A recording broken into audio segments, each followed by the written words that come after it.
You remember that TV show called Going Live?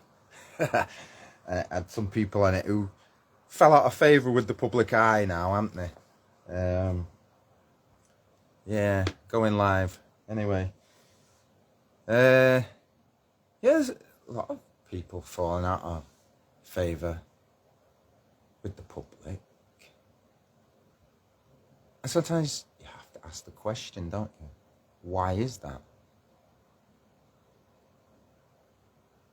Why were they in the public favour to begin with?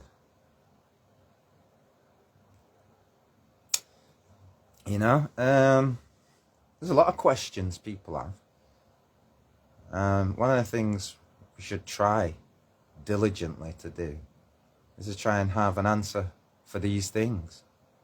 You know, because people will come and ask, oh, what do you think of this? And what do you think of that? And if people think that what you've got to say is valuable to them, and it has some kind of meaning and relevance to them, then possibly they might agree. That's the thing about people agreeing or disagreeing.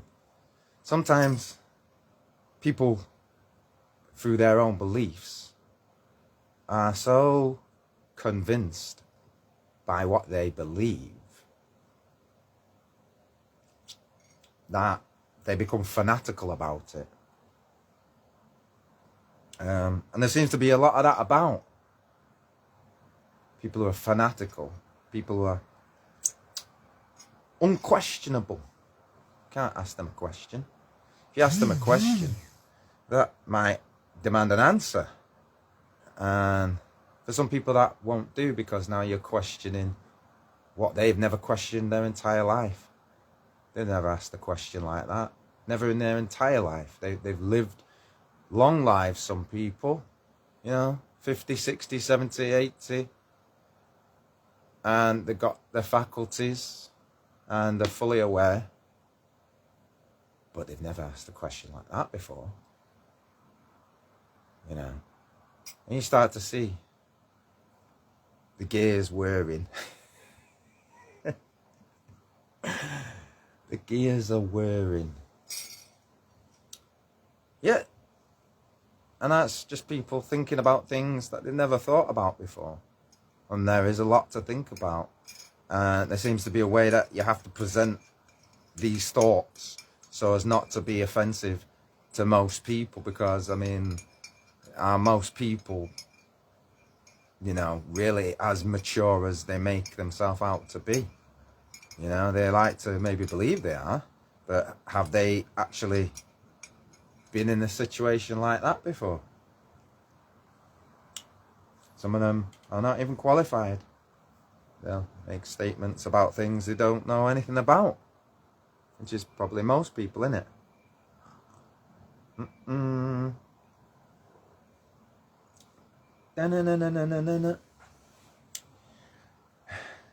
have to be a great detective, don't you?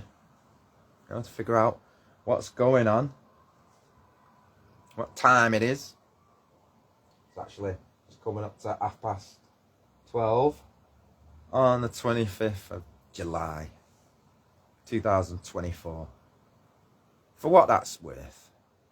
Because there's another convention. There's another thing that people just agree on.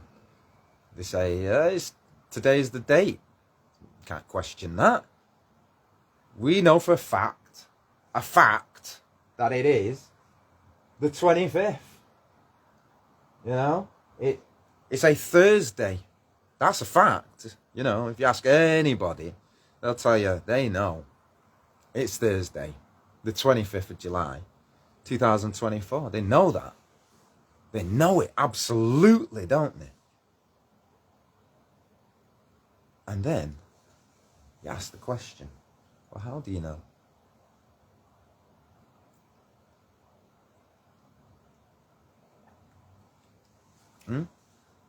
How do you know? How do you really know something? Is it because everybody else tells you that's what it is? Okay, well, how do they know? because they heard of some guy and he told them that's what it is. No, we're sure it's Thursday, right? It couldn't be a Sunday. It doesn't feel like a Sunday, you know. Maybe you have to feel it. Maybe it's like the Force. You have to just feel with your emotions. You know, you have to have an emotional response to everything, don't you? Like some people will have an emotional response to this, won't they? And some won't. And again, that's very telling, isn't it?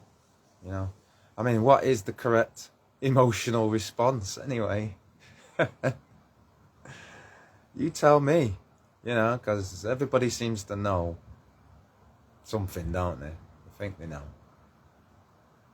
Or maybe it's just a belief. Maybe they just believe it so convinced are they of what they believe that to them it's a fact. But if you ask them a simple question, well, where is this fact outside of just what you think? Where does it also exist? Does it exist in elsewhere, in other places? How do we confirm that? I mean, do the days of the week, for example, have letters or numbers stamped all over them? So we look up in the sky and it's clear it's Sunday. Can't you see it, mate? It's tattooed right across the sky. And that's how we arrived definitively with an answer. Or is it that people just wanted to know something and they weren't particularly bothered whether it was even accurate? It was just sufficient to give them some information so that they stop asking questions, and basically you just go away now. You know, you're asking a question that is unanswerable, and what's wrong with that anyway? You know, because maybe an unanswered question is exactly what we need to grow and change, you know, to mature by, you know. When you see, or you think you see, what's going on in the world, and you have to ask yourself, do I even know what's going on in the world? Do we even know what's going on? And when I say I, all of us should be asking this question. Do we even know what's going on, even outside of this room where you are? You know, this idea that people know something so certainly. It's an absolute fact. It is unquestionably correct in some people's estimation of things. And I say it's an estimation because, like guesswork, it really does revolve around that quite a lot. There's a lot of opinions out there. There's a lot of questions out there. There's a lot of ideas. But does that make it a fact? Is it a fact because you have an idea about something? Is it a fact because maybe you've experienced something like that in the past? And so there's a kind of confirmation bias where people will automatically say, oh, well, I have experienced that, and therefore it must be true.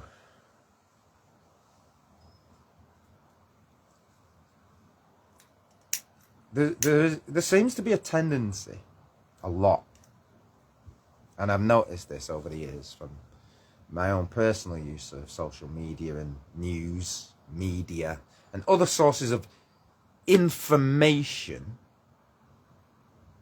that we're getting. The thing about this information, how many question it? How many question the information and say to themselves, is this accurate? For us all to be going around saying something, you know, and acting upon it, and, you know, even having an emotional response to it, you know, because for many it is emotional. It's not just they have a thought and they carry on as if, you know, with no regard for anything, they have an emotional reaction. But I feel that there's a lot of tendency, and it has been for a long time, it's not just today, for many people to not express their emotions, not have emotional, what they say, outbursts of emotion. And when I say an outburst of emotion, that's how I've heard people refer to it. I don't necessarily think I would call it an outburst of an emotion. Sometimes the way information is received also with an emotion. And that person may be unfamiliar or uncomfortable with that emotion. And so they're not quite sure what to do with it. You know, age and experience does help prepare us for some of these things.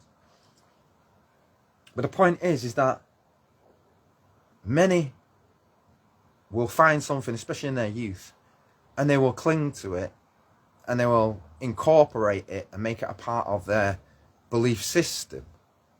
You know, because like I say, the difference between belief and knowing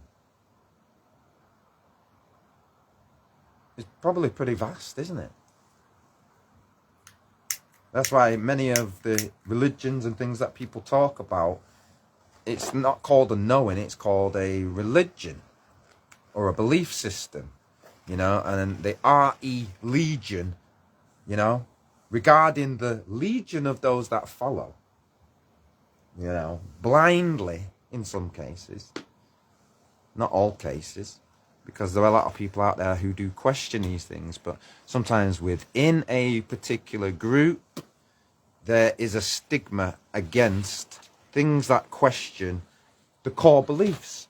Because if you question the core beliefs, you might end up with less to believe in. Some might say, well, what's wrong with that? What's wrong with having less to believe in? What's wrong with knowing more, believing less? You know, because, I mean, with knowledge, knowing, an absolute, let's say, guaranteed 100%, you're going to get there, you're going to win, you're going to get the result that you've worked towards, then surely that's better than just leaving it to random chance, leaving it to, you know, the wind, as it were, for things to be in your favour, to move the right way for you to get the prosperity, for the seeds that you've planted to grow and the harvest to be there. You know? And so we have to ask the question, don't we? The difference between knowing something and believing something becomes important, especially when people are going to ask you, well, what have you got to say about this particular issue? You know, what's your thoughts on all of this? You know? Indeed, what is our thoughts in the situation?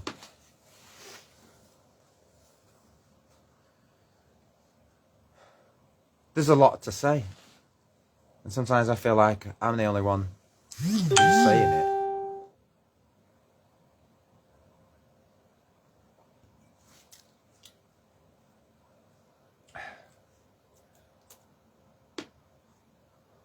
I think, and we all think, don't we? We all think we're right. And so we'll ask a question and we'll say, am I right? That's essentially what you're saying when you ask the question. I guess you're asking someone else to confirm what you're saying, to reaffirm or to deny it, you know, to question it. It's great scientific practice, you know, the idea that someone who is equivalent to you in understanding can look at something and say, I'm going to investigate what you're proposing, what you're suggesting. Because many of the times what we see going on in life is merely a suggestion. or advice, or, you know, it's one of many possible solutions to a situation. You see, why I do this, right? Because there are many people out there, I feel, that maybe they are confused about all the terms that are used, and they get upset. And so we try to present the information in a way that is easily digestible, because there's a lot of different age ranges, a lot of different belief systems, cultures, identities, theories, and so on and so forth.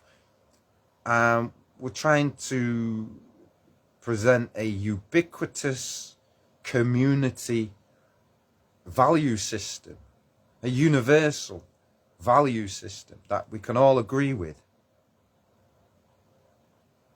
I think it's necessary for it to have that universal system that we can all agree with, you know, and it has to be based on truth.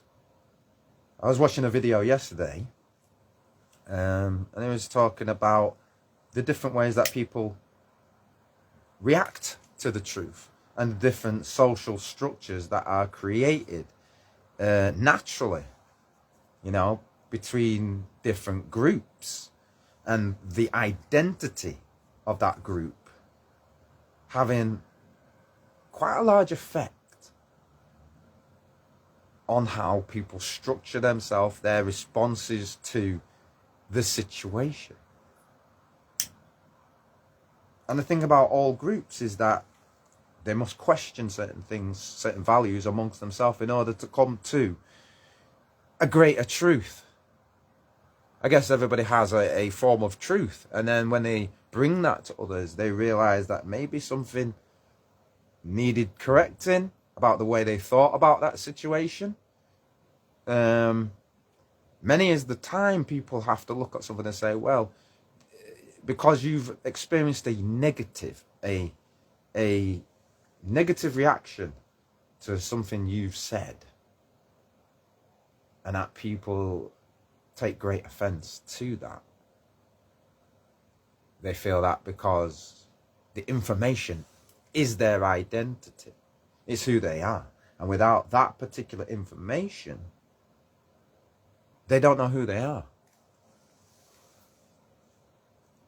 And it's interesting, isn't it? Because I would say we live in a time where most people have tried to find themselves somehow,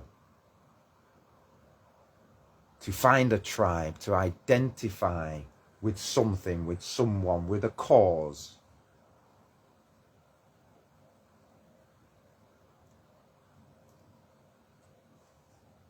And then because of that, they'll see other ideas, other causes. And sometimes they'll tend to group them together. They'll separate according to what they think and what they know. And everybody is like that according to their experiences. But we now live in a time where experiences can be shared. Wisdom and knowledge can be shared. We can learn something from our experiences. We can make things better. We can make improvements. Improvements go on all the time. Just that how many of us actually are involved in the process of making changes where necessary. Sometimes it doesn't need a change. Sometimes it just needs a new approach. You know, the approach was wrong. We've taken it on the left and we needed to go on the right. Or vice versa, you know, for people who have a deep affiliation with a left or a right way of thinking. Which is, again, their choice.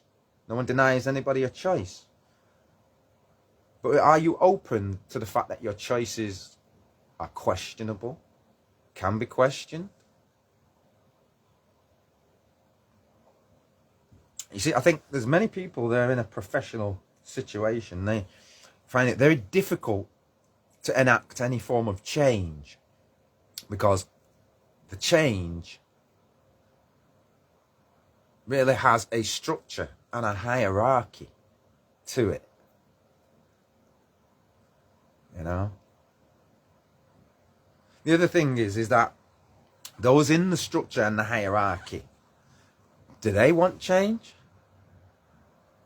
Are they happy to embrace positive change?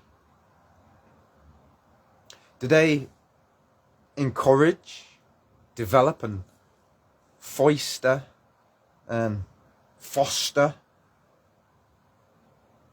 good ideas amongst the community, amongst those that are willing, especially, because willingness seems to be a big part of it. In being willing, are we as a community also supporting them? And if so, how are we supporting them? What do you call support? And does it align automatically a group of people into something, Does it mean that we're all that?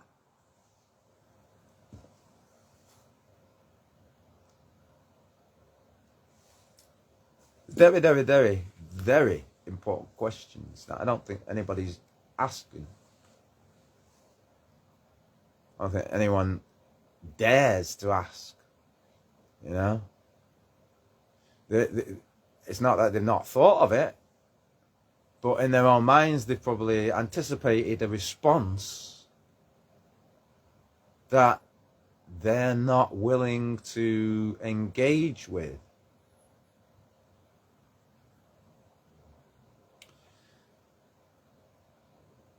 And again, when people respond, because I think it's very important that not only do we have the debate about all these things, but that people willingly participate and respond and offer their solutions to the situation, rather than just, I'm not bothered and anything you say I don't care about. That is really the wrong attitude for people to have. There's too much of that attitude, it appears. There's a video that many of you will have seen about what injustice is, and in the video I'll describe it. I might make a link to it in this video, because I think it's a great educational tool to really teach people about their roles, what I call a civic duty, to perform in some way, to participate morally in society. And again, when we ask what are the morals of the situation, where does that go, and what makes it moral or immoral?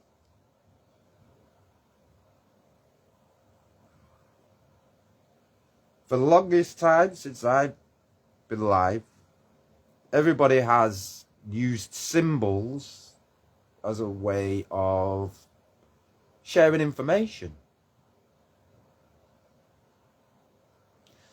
And the thing about symbols, they come in many, many forms. Many people are using symbols all the time, and they're not aware of what they mean. I'm not going to show you these symbols, because I'm sure many of you can tell me about these symbols and what you think they mean, and maybe do a bit of research and educate me also. We're all here learning all the time. Each one, teach one, is an expression that Rastas use all the time, so that we are aware that the value of every human being is as teacher and student simultaneously. We're all here to teach, and we're all here to learn. And therefore, it's a give and take situation. Nobody is trying to, or should be trying to, seek dominance for the sake of dominance. Because in those situations, if that was a group, if that was a tribe, if somebody in the group discussion suddenly started trying to dominate the discussion, I think everybody that was there would have something to say about that and say, hold on a minute, you need to calm down. Okay, you get your say. And everybody gets a say. And then we evaluate what was said. And it's useful when everything that was said was written down, that there's a record of it, because people do have very limited short-term, even long-term memory. We are finite beings. And I think people forget sometimes, or all the time. And I think this is why things were invented, like language and reading and writing, to keep records, to learn from our mistakes so we don't keep endlessly making the same mistakes over and over and over and over. But are we, all of us, keep making the same mistakes over and over and over and over? And is there, in fact, some kind of pattern to it all? I sit here asking these questions, and many people will come and question me, with their limited knowledge of who I am and what I'm about, in the same way I have limited knowledge about you and who you're about. But, it becomes very clear within conversations exactly where people intend for these things to go, what their intended effect is. It becomes very clear as people try to steer and maneuver things towards their desired outcome. Now, is that a shared outcome? Is that a shared desire of everybody? And sometimes we have to be very careful, in the debate, especially when it comes to the way the group thinks, and then the group itself is being questioned by maybe one or two. Is the group tolerant? Or does the group go into a different type of mindset? Not like an individual, but as a almost non-functioning, non-thinking entity. It has a collective mind, but how the Bible describes it, it talks about legion.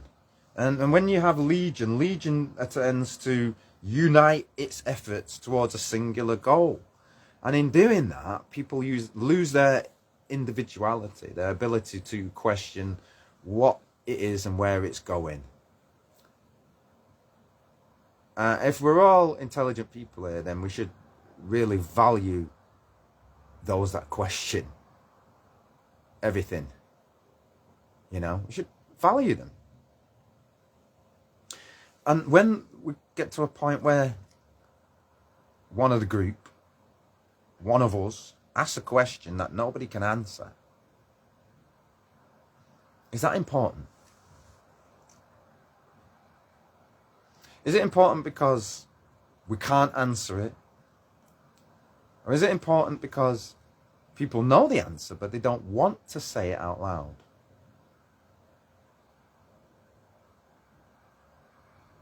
And when you have to defend your reasoning, defend your position, your idea, your belief, or knowledge in something, how in fact do people defend an idea? With knowledge? Well, what kind of knowledge? How else also do they demonstrate and show you this is a fact? And that's why I know. How do people do that? I think many people never really studied anything about themselves. And because they never really studied anything about themselves, they're unaware of everything else that goes on around them. The depth of their ability to perceive other things, other people, other situations becomes very narrow, limited in scope to their own experience, and is not, as they say, able to put themselves into other people's shoes so easily. Without those experiences, it really is very difficult, isn't it? And when our experiences, again, are limited in so many ways, As I'm speaking to you, it's interesting that we're in a time where, you know, the technology is constantly getting better, constantly improving. And yet, for some reason, it doesn't feel like it's improving for us, the people.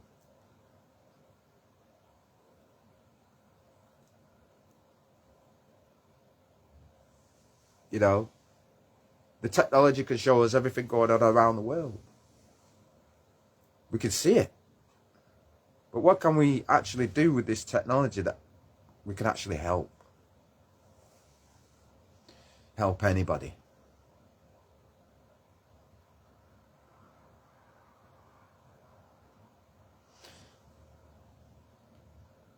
A lot of people are willing, or say they're willing.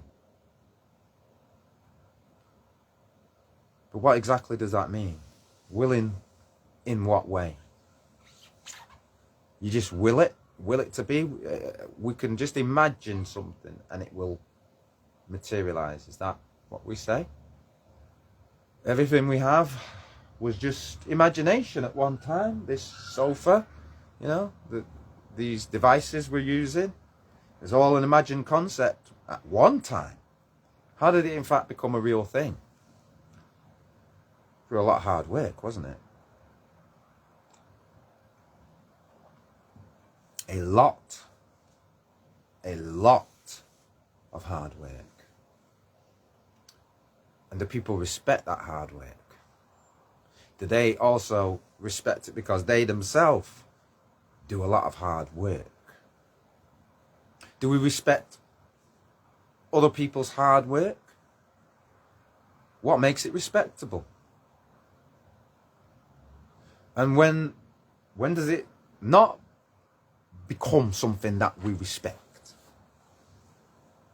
You know? So anyway, the title of this video, for those who can be bothered, you know, to ask a question, to even maybe attempt to answer it, you know, rather than I just sit here and give everybody the answers for you to then, like you do, oh, we found a scapegoat, something we can pull apart here, somebody we can attack, rather than try to understand. This person's just like me. They're asking the question. They might have an answer. You might have an answer. But does that mean that we go around just saying, this is the answer, everybody, you should do like me? And how often has that worked out? I mean, you heard that story of the guy called Jesus, isn't it? He tried to do that. Did he succeed or did he fail? There's a different way maybe you could look at that situation, in the sense that we're still speaking about him. He succeeded, you know. But look at what he had to endure just to get a message out there. And how many centuries passed by since then till now. And people are still arguing about it, still questioning it. Is that the correct name? Did he really come from here, or was he from there? Was he this colour or that colour? And so on and so forth. And those debates are necessary. I don't fight anybody for having that debate. It's a great debate. That's what we're here to do. Iron sharpens iron. Just like each one teach one. If you've got something to teach, please teach me. Because so far, when I ask certain questions, I'm met by complete silence. And that silence is very telling. Very telling. Yeah? Now, how is it I'm able to say these things? You know? How is it I am able to ask a question and everyone looks around at each other like, what's going on here? We're not allowed to question. Why? Why we're not allowed to question? What's wrong with the question? I just seen, you know, imagine this is like a castle. I want the castle to be complete and fortified, and it protects us all. Like the law's supposed to protect us all. Yeah? And other things. To protect us all. That's the idea behind it. It's a great idea. Because it brings unity. It creates many good things.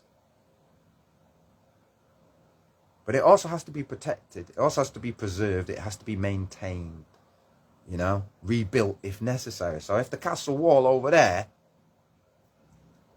has broken down, and we haven't got to blame yet, we haven't even got to say, oh, did someone knock it down? Did the wind blow it down? Well, we don't even know that yet.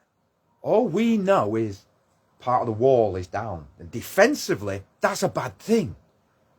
We can find out later on, maybe, who did what.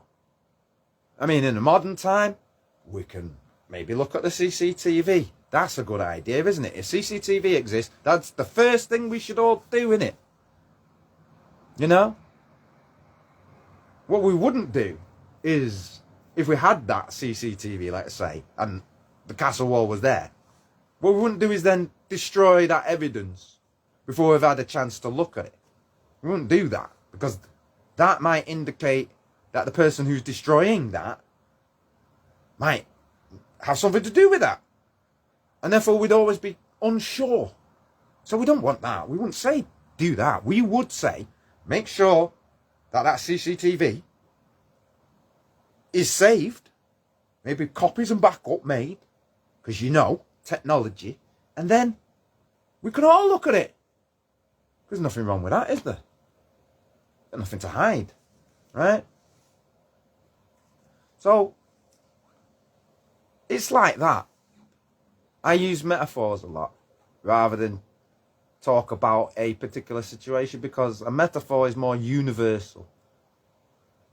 You have to teach the methodology through a universal language. You can't teach people through just my personal experience, because there's a couple of problems with that. One, people start to identify the problem as you're the problem, rather than saying, hey, I have a problem and we need to solve it, you know? Many people are like, well, what do you mean we? Why do we need to solve it? I said, well, because it reflects badly on all of us if we don't. Now, who really is taking that responsibility? Who really wants to actually have a proper answer? Because if I ask this question, right, about symbols and stars and things like that, many people might not have an answer. Once again, it sounds like I'm a voice in the wilderness saying, what's this about? Can we not ask? I mean, people are still identifying with it. Should we? Should we? Should we have ever been identifying with it? That's the other thing. It's like, well, why did we choose that? Is that just because it's convenient? It's like, oh, well, they're using it, so we'll just adopt it. Is that what it is? You know, because you've only ever heard that word, Israel, or Israel, because God is real. He's just real. If you don't think God is real, and yet you're in life experiencing all of this, and you can't see that, no matter what the explanation is, it is miraculous. It's a great gift. It's something to be cherished and grateful for. Which is why, again, we talk about preserving life and helping others. You know. And yet, at the same time, others will say, to justify their position, well, yes, but in order for us to do that, we also have to defend it. Like you defend an idea, you defend your brother or your sister from something that could hurt them or damage them. But again, we are limited creatures. I don't know sometimes what we are all expected to do. It's like people just think like they're in a superhero movie, a science fiction, and that they can do all these things they've seen in science fiction, you know, perfectly. Like somebody who's spent 6 months of training just to shoot a scene that lasts 12 seconds to do it perfectly. And everybody thinks they can do that, walking around like just in the casual, and just instantly jump to superhero mode and do 10 backflips and climb up a wall and do unrealistic things. It's certainly how people present themselves when they speak about such situations. There's a tendency for a lot of exaggerating, you know. And also unfair comparisons to other situations and things like that. And prejudging of things and prejudicial type speech and thought processes, and bias and discrimination. That really, what's all about? That's not even an attempt to answer anything we've just asked a question about. That is simply attacking the messenger. And that seems to be a common behavior. That when somebody asks a question, most people, rather than answer the question, will attack the messenger. And I don't think in all the time that I've been around that the human race has yet fully agreed upon a method by they can accept it, bad information without attacking the messenger.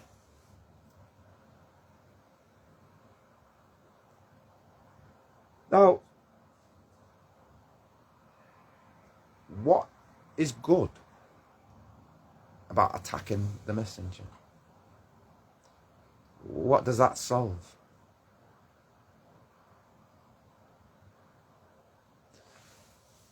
Again, I say a lot of silence. Silence. Except for those who just try to attack the messenger. And those who just try to attack the messenger seem to come with an agenda, a pre-scripted belief system, almost cult-like, close-minded, very narrow-minded, with the sole intention just to try and badmouth people and say, well, you're not a very good messenger, are you? Because you. And meanwhile, they're probably in that same exchange demonstrating why they themselves are doing what exactly they're accusing you of doing.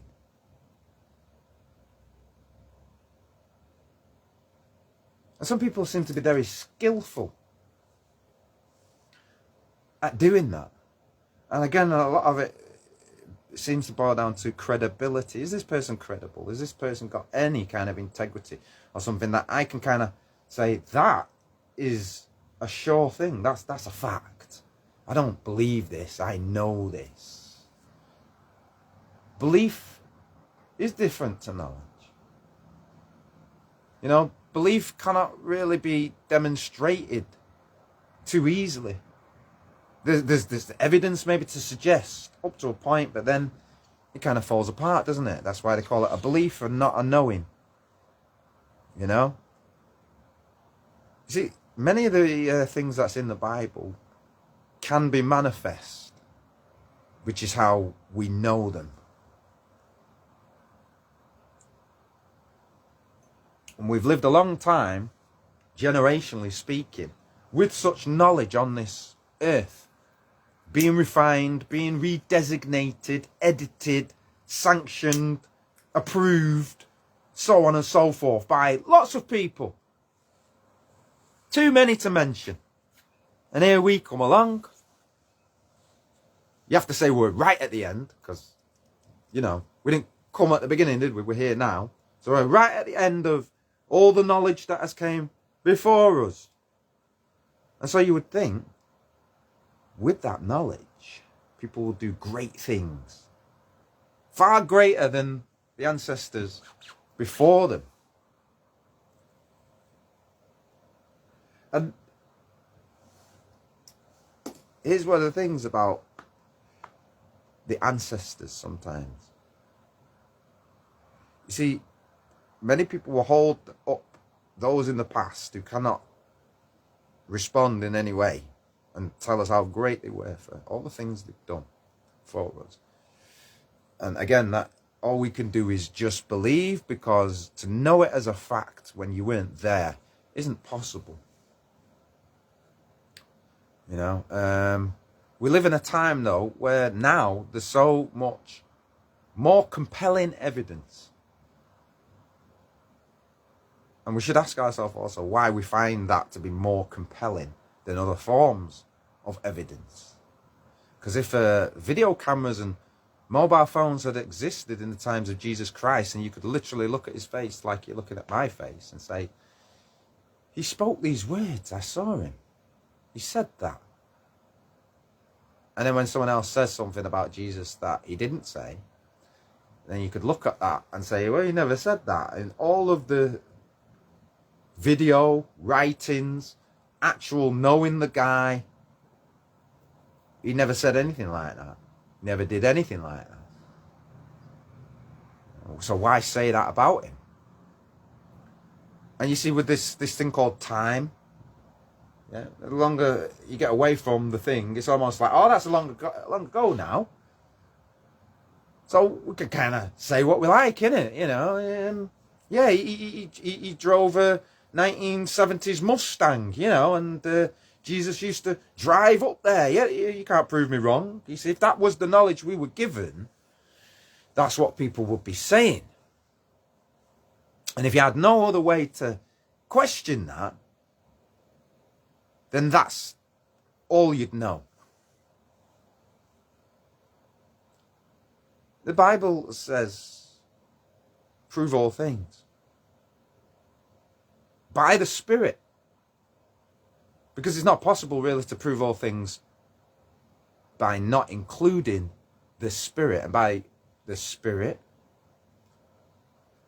morality, the universal law of morality, is like a spirit. It's a ubiquitous state of being.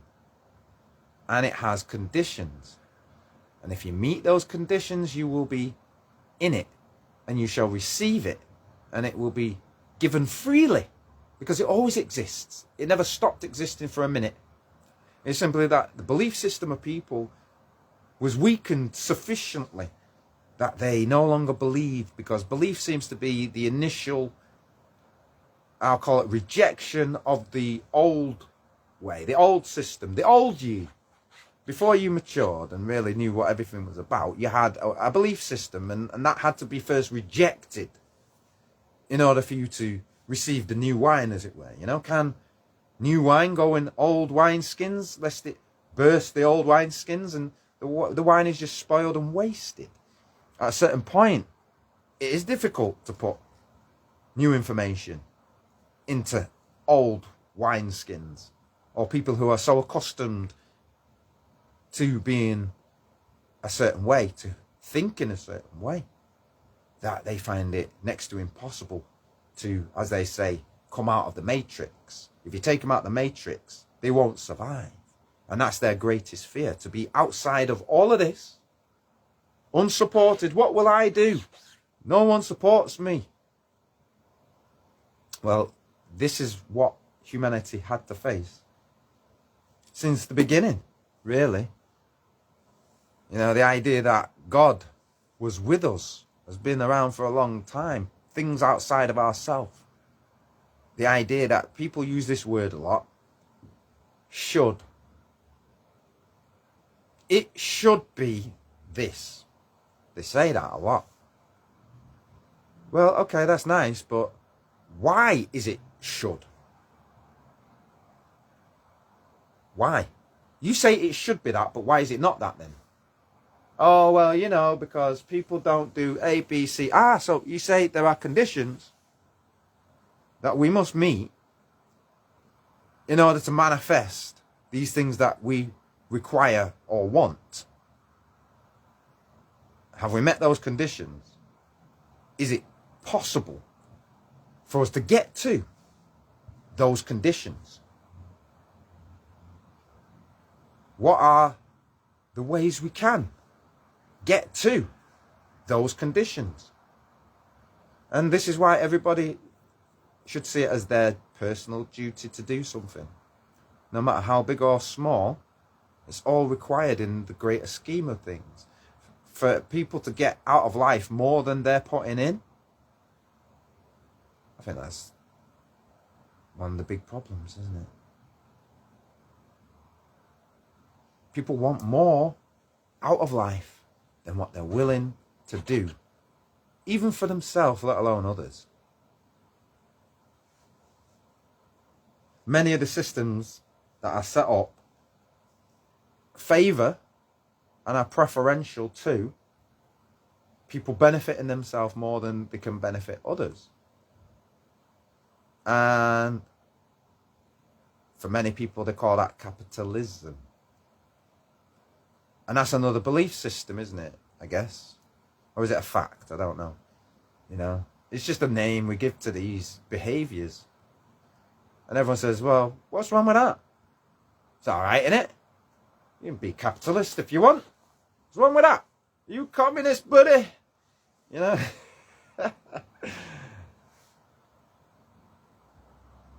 Well, does it have to be such a set of extremes? Either one or the other, because you might share some of the ideas and want to incorporate the best of both worlds, but without subscribing to either one. Is that allowed? Do we have enough of an open mind that becomes a thing? You know, even if it's just a tribe of one, do we tolerate that? Is that allowed? Or is it that the intolerance of society is such that not only are they blind to their own intolerance, hence they love a scapegoat, and they love to attack messengers rather than listen to the message, or in fact apply it to themselves, or change anything that relates in any way to the message. It's just far easier to say, I don't want that problem to exist anymore. And therefore, where's the problem coming from? Oh, it's them saying it, so we'll silence all of that. They don't get to speak because they're saying all the things I don't like people to say.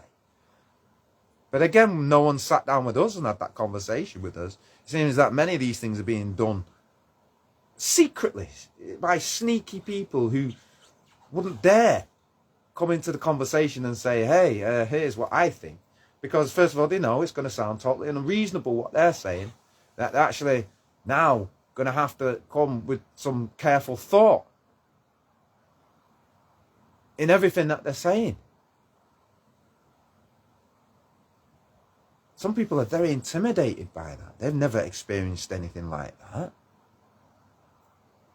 Indeed, the way things are, especially in the corporate world where people's money's coming from, don't question that. He's your boss. You might lose your job for that. It's a bit like that video about injustice where you've got the teacher saying to a student, he says, before we begin, I want you to just come out. Yeah, I don't like it. Come out. And everyone sits there in the class, allows it. Everyone's just like, oh, I'm shocked. Oh. Right. And they still allow it to happen. And then once this person's gone out and they're all confused, like, what have I done? Why am I being treated like this? This is unfair. But maybe they didn't know how to stand up for themselves. They weren't confident. They weren't assertive. They weren't asserting themselves and say, who do you think you are? And what if that happens? What does society do when somebody does turn around and say to these people and say, who do you think you are? What does society do? What do you do? And is that all it took for us all to go, oh yeah, that's the right thing to do? Does the person have to actually be excluded and then the person who did that turn around and say to you, why did you allow me to do that? Because your blind obedience to an authority figure. Yeah? A blind obedience to an authority figure. Well, there's an experiment about that seems to demonstrate that that is wrong. It's called the Milgram experiment, for those that know. You know, again, knowledge of things that already exist seems to be lacking. It's not woefully inadequate. It seems to even below any kind of measurable scale of what we should know. Should has conditions. And you see, when you take away the conditions, then maybe should is impossible. Because we haven't created those conditions yet. And Not only have we not created those conditions, but we're working actively against preventing any such conditions. So, again, what can we do? Many people feel powerless in the face of all these things that's happening. They're just observing it, and many are fearful, living in fear, living like they're terrified of life itself. But to be honest, I gotta be honest, looking at the way some of you people are behaving out there, it's understandable.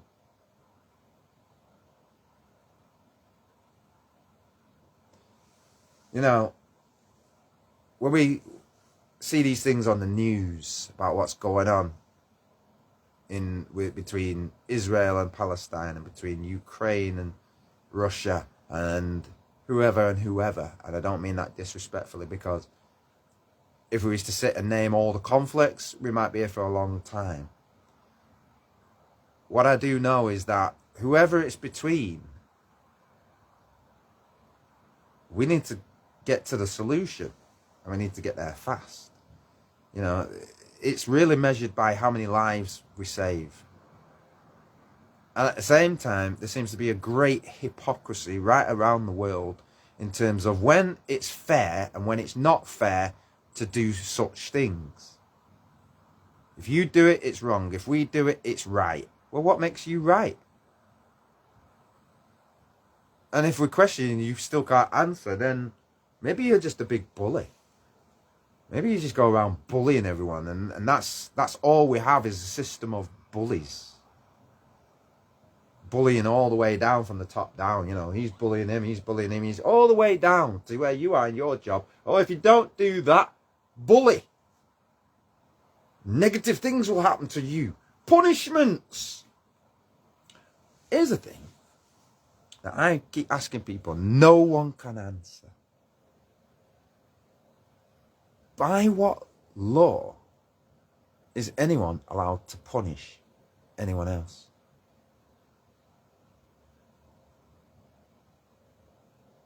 By what law? You know how silent everywhere goes? It's like you could hear a pin drop on the other side, not of just even this planet, maybe on Mars with no atmosphere. That's how quiet it gets.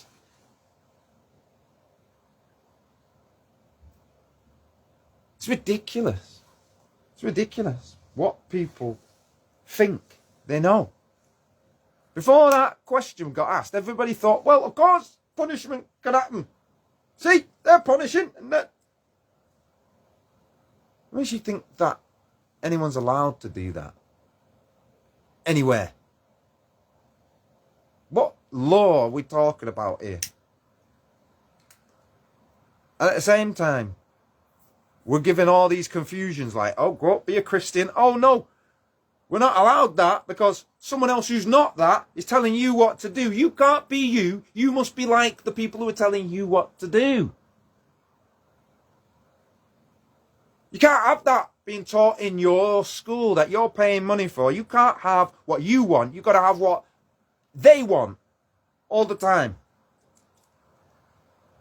And in making all these concessions so that others feel comfortable, it almost gets to the point where you're now uncomfortable living in your own country because you've made concessions for everybody else at your expense.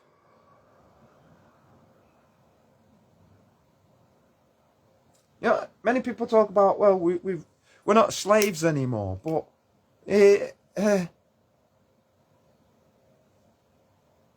seems to be a whole heap of people trying to make you do something you don't want to do.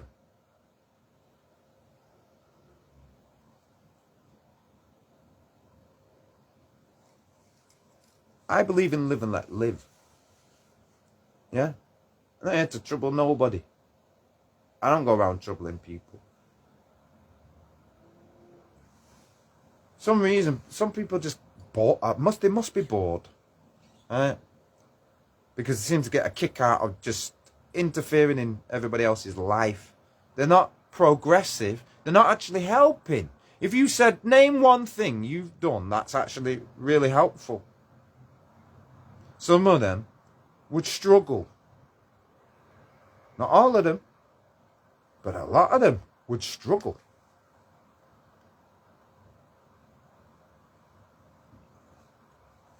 It's all right saying many things that people say, well-wishing. It should be something. It should be better. This should get fixed. Woulda, shoulda, coulda are words that are almost non-existent.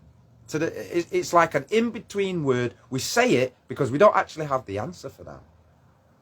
Because the answer for that is just work, isn't it? Just do the work. The result will manifest out of that work. By doing those actions, by doing those things, by saying those things to build the team, to then do the work. It's always about the work. It's never about the, imagine it, I imagined it. I woke up in the morning, it was a beanstalk. Yeah, because I imagined it. That's how it works, isn't it? No, it's not how it works. We all know that. But that makes us as a human race, if we was to be judged by other life forms, if such a thing exists, we look like a joke, wouldn't we? We all got so much knowledge. You're so knowledgeable. You know so many things. But look at you. All this dysfunction, attacking each other. And then it calls into question everything else and everybody else. It's like, well, where do you stand on this issue? What do you think about these things? Is it fair? Is it right? Is it justice? Do we believe in justice, or do we sit back and let the teacher send that child out of the class unfairly and then have to wait for him to tell you, I just did something that you should have told me not to do, but you didn't do that. Why did you not do that? Now, when do we get taught that? At what age are we deemed responsible enough to know that lesson? Because if we did that to 5-year-olds, would 5-year-olds be getting up every minute and talking about justice, and therefore we can't teach a 5-year-old ABC because they're going to tell you about justice and don't talk to me? And at what point does it become a problem for us as parents to instill discipline in children, for example, if the parenting roles have been messed about with? And that we can't do what we need to do. We can't access the things we need to access. And is there a reason for that? Does the reason involve your decisions? Does the reason involve other people's decisions? And so on and so forth. The way we think about any problems that we have, the way we think about questioning things that we should question, will not exist unless we do the work. Just won't. That shouldn't have happened. Shouldn't or should requires the work to make it happen. It takes effort. Nothing just happened by accident, And the way we think about each other, the way we are supportive or not supportive of each other, is something that's very concerning to me. I saw yesterday a large group protesting, raising awareness of what's going on in Palestine. And it upsets me. It upsets me that innocents are suffering and dying as a result of somebody else's argument, somebody else's what they're doing. It's like, let's blame everybody there. And yet there seems to be a total unwillingness as well to come and sit down and say, well, hold on a minute, everyone has to exist, right? Do we respect everyone's right to exist? Is it live and let live, first of all? Is it live and let live? And when you say let live, are you letting them live how they want to live? Or is the let live, well, I'll let you live, but you got to live as my slave. You got to live under me. You got to do what I say. Or else. It's the or else bit, isn't it? Or else. What do you mean or else? Because we've already established no one can answer the question, by what law are you allowed to punish anyone? No one answers that question except in complete ignorance. Complete ignorance. They just basically want to believe a lie to justify doing bad things. There's no reason for it at all.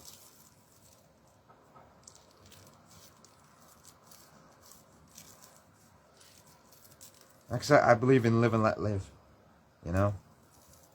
I don't like what's going on when it comes to the negative things. But I do like all the positive things. And I want to talk more about the positive things. But we have to also recognise where we're at and what's happening. And many of the things that Rastas do, we're going to have to ask questions and say, hey, does that reflect on us? If you see a Rasta wearing his red, gold and green Star of David, does that make him evil now? For multiple reasonings. And now you're going to sit and talk and reason with the Rasta and say, hey Rasta, you see that Star of David? We don't like it because it, to us, it represents the other Israel. I mean, are people sophisticated enough to understand there's a difference? Or is there a difference? Is that a lie? Is that a, well, it should. And the people in the past have always done it. And what's wrong with you? Why are you questioning it? Can it be questioned? Should it be questioned? Especially now. Would you feel comfortable walking around wearing that? And then next thing you turn the corner and there's a bunch of people protesting against the state of Israel. Would that be a good thing? Is everyone in that group awakened to the fact that, oh no, he's all right because he's a Rasta, he can wear that?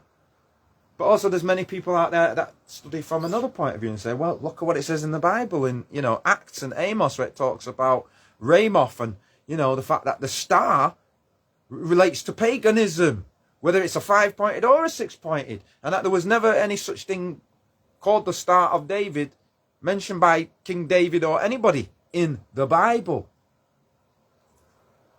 And so many people might have to open back up the Bible and study it again and go, oh, wait a minute, have I missed that? Did I miss that? You might have. You might have missed it. And if you did miss it, and you're still participating in it, what does that mean? Does that mean that when someone says that to you, oh, you can't have your stars anymore? What? Oh, I really like my stars. Oh, that was part of who I am. Oh, my clothes have got them all over it. And, you know, I mean, wow. Wow. Does that mean I'm a bad guy if I wear that? If I show it? Am I bad?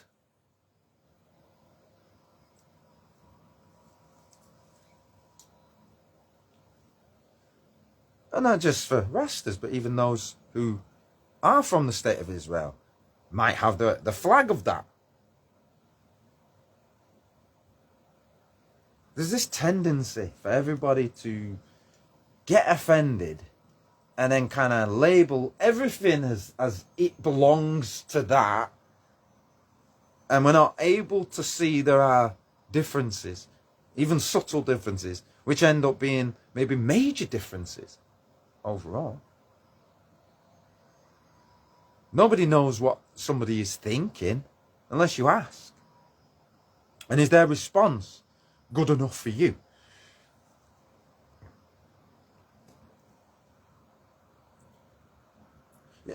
There seems to be in the adult world of grown-ups a particular problem where if something was supposed to be done and it wasn't done, or if something was done and it was done badly, that when we start to question why that happened and things like that, that many people seem to either duck for cover don't want to have anything to do with that, even though they was originally there dealing with it, or pass the blame to someone else, or skillfully, oh, I'm going on holiday, or, you know, just all these little things that kind of indicate to you what is really going on.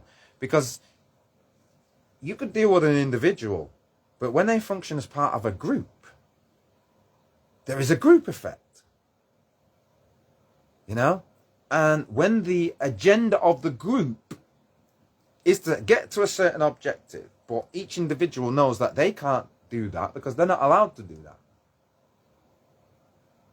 And so when they do something that they shouldn't have done anyway, and they get to the result that nobody wanted, and nobody said you should do that,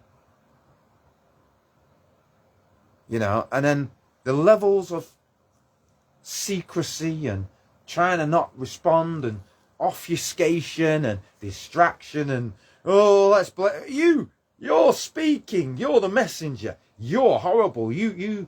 Let's talk about you. Let's not listen to what he's saying, everybody. Let's just talk about, oh, he's a horrible person. I just made it up. Yeah, come on, everybody. Because that seems to be where we're at in the world, doesn't it? In many, many, many cases, we're now not at grown-up debate at all. Because when you see grown-up debate going on, you realise that what you thought was true actually wasn't true. Not in the slightest.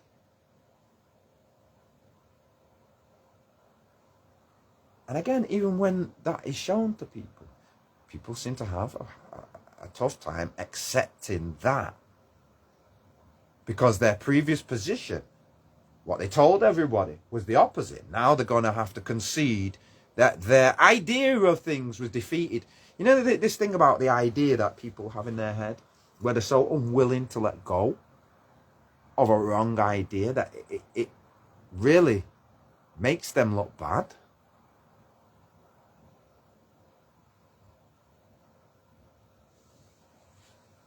The way we get to an answer, the way we ask a question and feel, are we allowed to ask these questions? And when people's responses make you feel like you've done something wrong, I've not done anything wrong, have I? I'm simply asking the question, what's our position on this? Because someone could come tomorrow and say, what are you doing wearing that? Why are you saying that? What's your stand?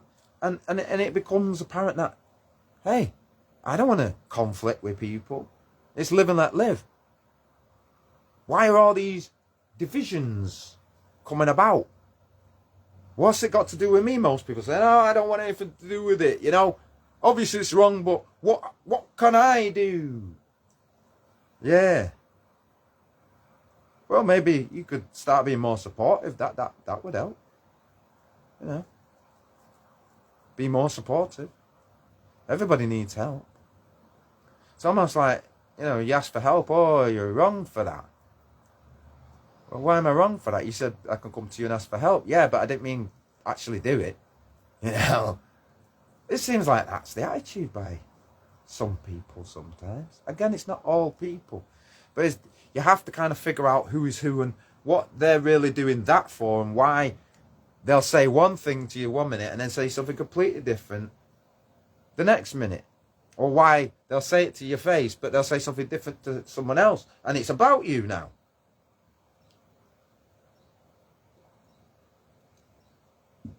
It's very disingenuous. Certainly not mature. You know, I'm not really, I just, you know, I'll ask the question and someone can tell me what they think. I ain't got a problem with that. Never had a problem with that. Problem, I think, is that when I speak and then the whole room goes silent, it's almost like, are we going to sit here for 12 hours while they all just sit there silently? What's going on? Really though, what exactly is going on? Because there are real issues. And when we talk about the real issues, and then we say, well, you see that real issue that we all know about, that's like what I'm talking about. So hopefully you now understand that how you feel about that is probably how many of us feel about all these other situations. And that's why using examples and metaphors like the castle or the wall was broken allows many people to understand. A baby can understand that now.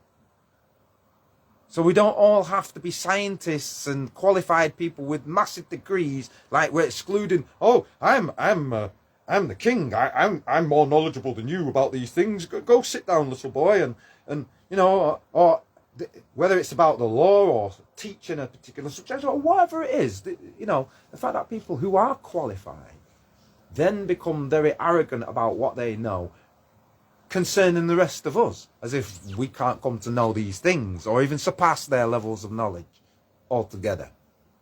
And it's simply because to use the knowledge the way that I'm using the knowledge actually takes away from things that is happening that maybe they shouldn't be happening, but they want it to happen because it benefits them. And you coming and questioning it, oh, now you're stopping us making money. Now you're stopping us just doing what we want to do unquestioningly. You see that? And then there's people out there that don't like that at all. And they can't justify any other reason for not liking you, other than the fact that you asked a question that they can't even answer. Or by answer it would make them look stupid in the sight of men. You know, and there seems to be an extreme conceit and arrogance associated with all of those positions and people who hold those positions, hold those value systems, belief in those things. Because if it was a knowing of those things, they'd be going, oh no, I know.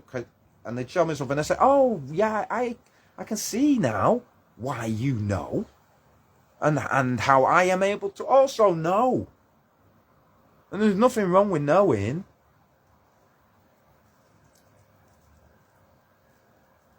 But when the information's one-sided, when it's biased, when it's written by someone who doesn't even like you, because their belief is different to your belief.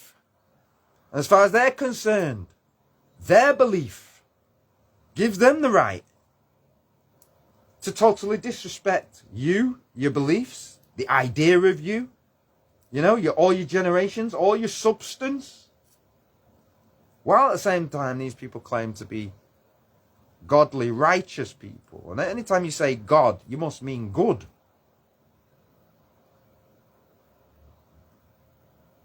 The way people determine their idea of what is good, the many biases and prejudices that people have against questioning others and indeed their own beliefs, their own systems, their own cultures. It's almost like people use culture as an excuse to be the most ignorant to all other people, to actually affect others in the sense that we don't care about you because we have a belief and it overrides all of you because you're not in our belief. So we're going to take over now for a day or an hour or whatever it is they do.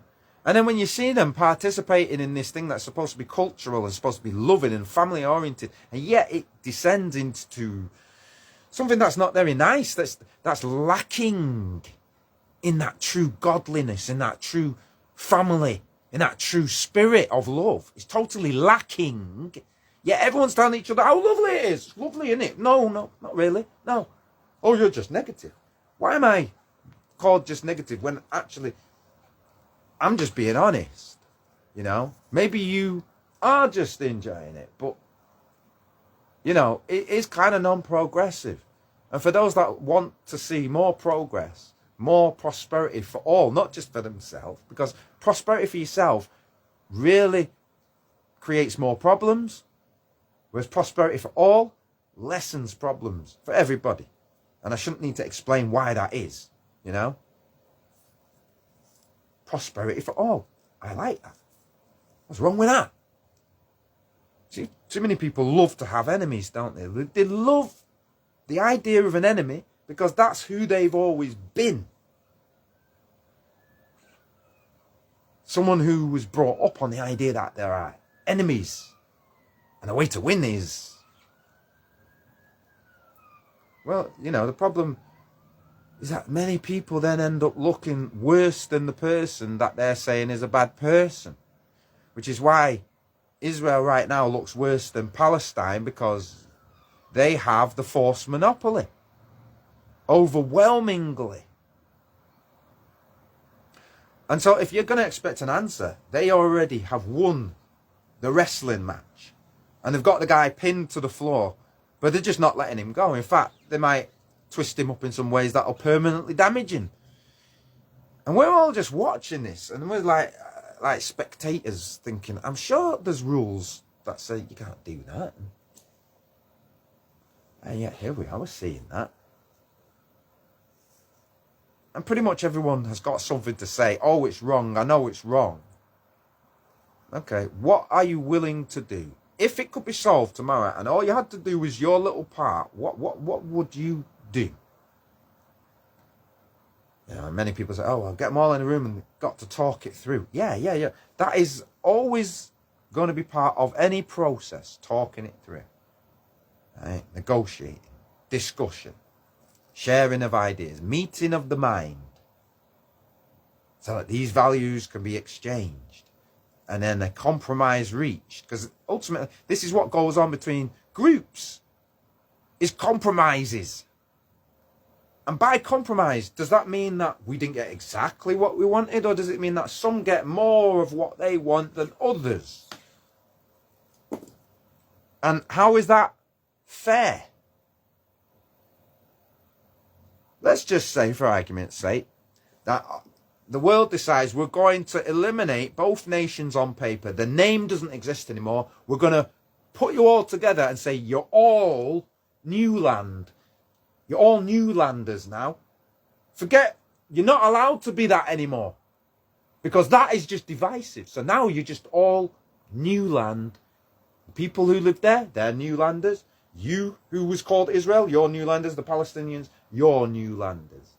Oh no, we don't want that. We want our personal individual identities, because that justifies why we've got to fight and have this conflict. Because without that, there is simply no justification for it. None. So you see, when we're talking about so-called grown-ups, and many of them having the mentalities of 12-year-olds and then just continuing throughout their entire life to be 12 years old, and then you ask a question, and then they're like, huh? The whole room goes silent.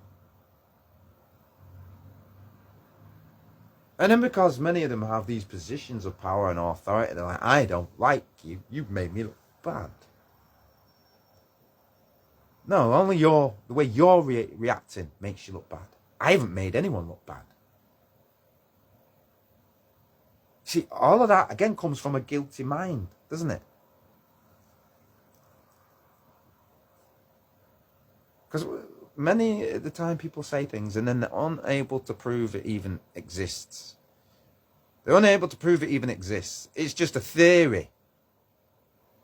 And for the sake of not being wrong about their theory, they will tear everything down and destroy everything around you and them and everybody, just so long as everybody doesn't ever know that they made a mistake. Because, whoa, I don't make mistakes, they say.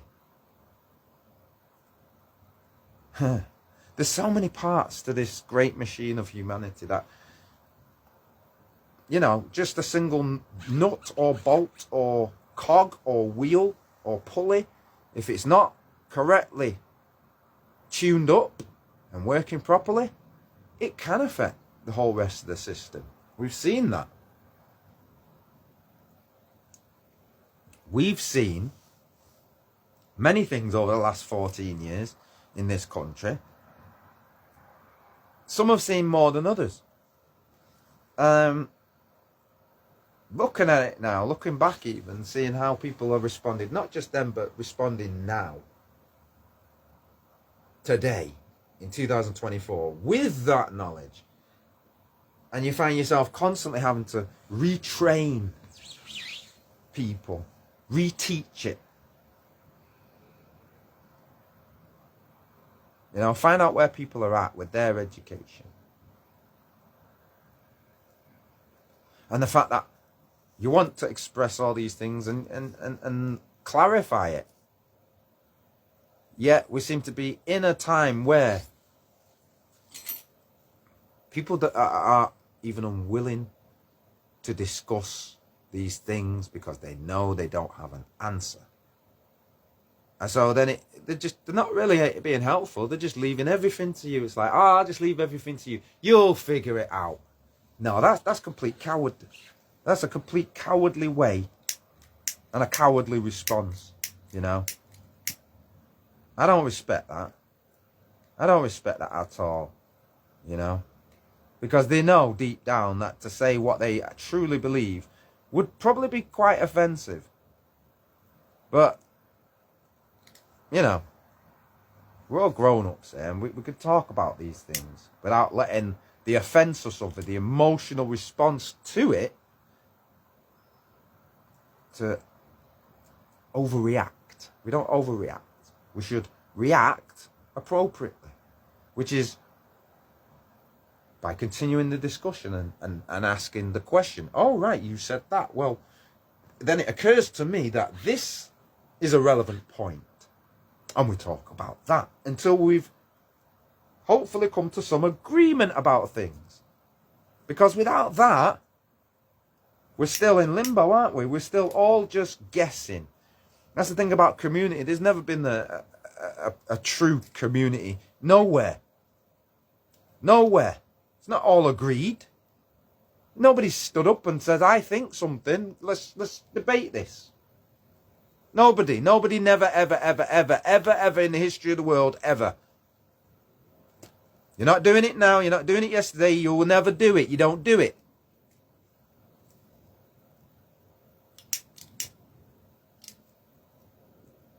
And understanding why many of you don't do it.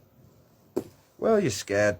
What will others think if I say or do certain things? And like this whole discussion, I don't think I've really said anything that is offensive, really, you know. However, there's probably some people out there that can find offence in everything, you know. But is that part of being a grown-up?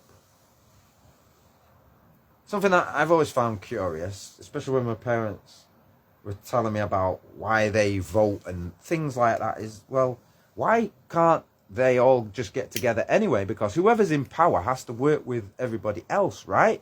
And they're all only allowed to do certain things anyway, so it should always be great. The outcome should always be great, no matter who's there, because they should all just do it a certain way, right?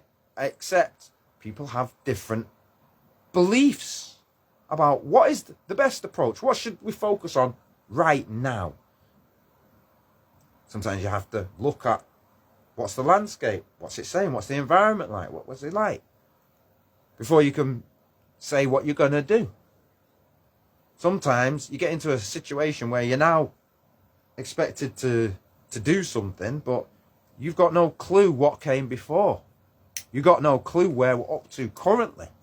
And so everything you're relying on came from the people who were there before. But what if they made a mistake? What if the people before them wrote something down and it wasn't true? And it was never true. It was never true. But you see, it just continued to be repeated. The mistake got handed down generation after generation. And now we've got this thing and we're taking the mistake bit and saying, oh, no, there's nothing wrong with that. So how come we're not able to answer these questions? Either it's all good or none of it's good, right?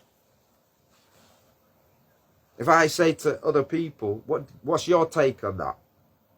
Maybe it's just easy for them to say, well, I don't have one of them, so I don't care. Right, well, what about those that do? Should they care? Because we're trying to care, you know. We're not being disrespectful to nobody, you know. I think it's a terrible thing Just the idea of it is a terrible thing. I don't know everything though. But the idea of what is going on in these places is a terrible thing. How much of our time we can give to it is limited. Yeah. But you see, it affects us in other ways, because where we live, things like that are happening. Where we live, all of us, in our communities, the crazies and the crazy things that are happening. And you can't just say, oh, it's just on one side, and it seems to be coming from all sides. You know, as much as people are upset about what criminals do, we're also upset about what government does and law and order's doing. You know? Yesterday I saw some disgusting, terrible videos involving law and order. And the question I have is, you see, because many people know this to be a fact, that's not the isolated case. That's not the first time this has happened. This goes on all the time. It's just that this time you got caught.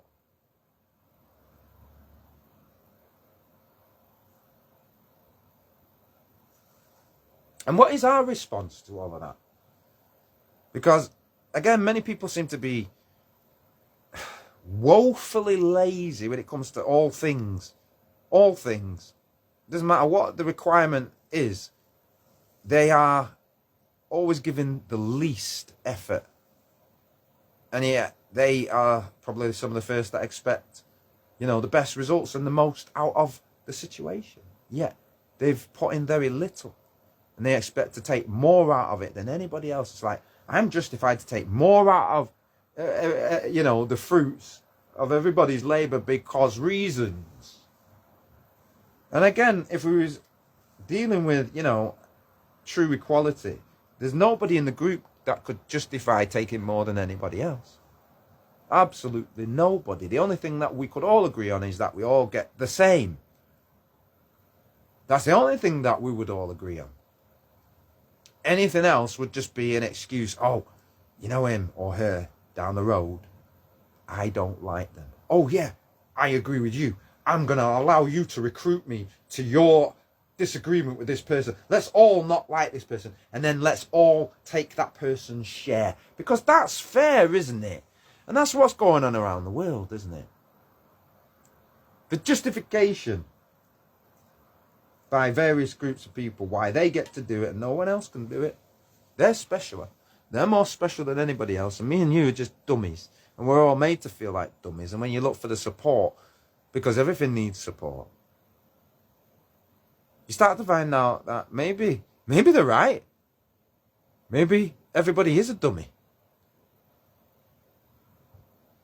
And that's why they treat everybody like dummies, except now and again they meet someone who's not a dummy. And they know what's what. And they know how to present themselves. And simply in saying these things, I'm not used to people saying that to me. No one's ever said that to me before, they say.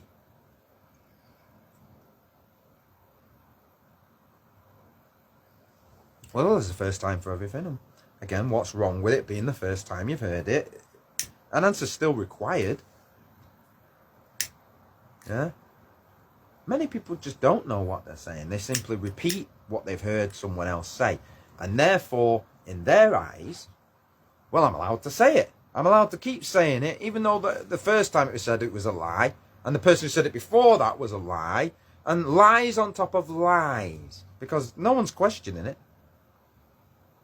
No one questions where the lie came from. It's almost like people love a good lie. They love that lie so much that they'll do anything to protect it. They'll never turn around and say, you know what, I hold my hands up. I was wrong about that. You're right. Imagine that. Imagine saying to somebody else, you're right. You know, you're right, man.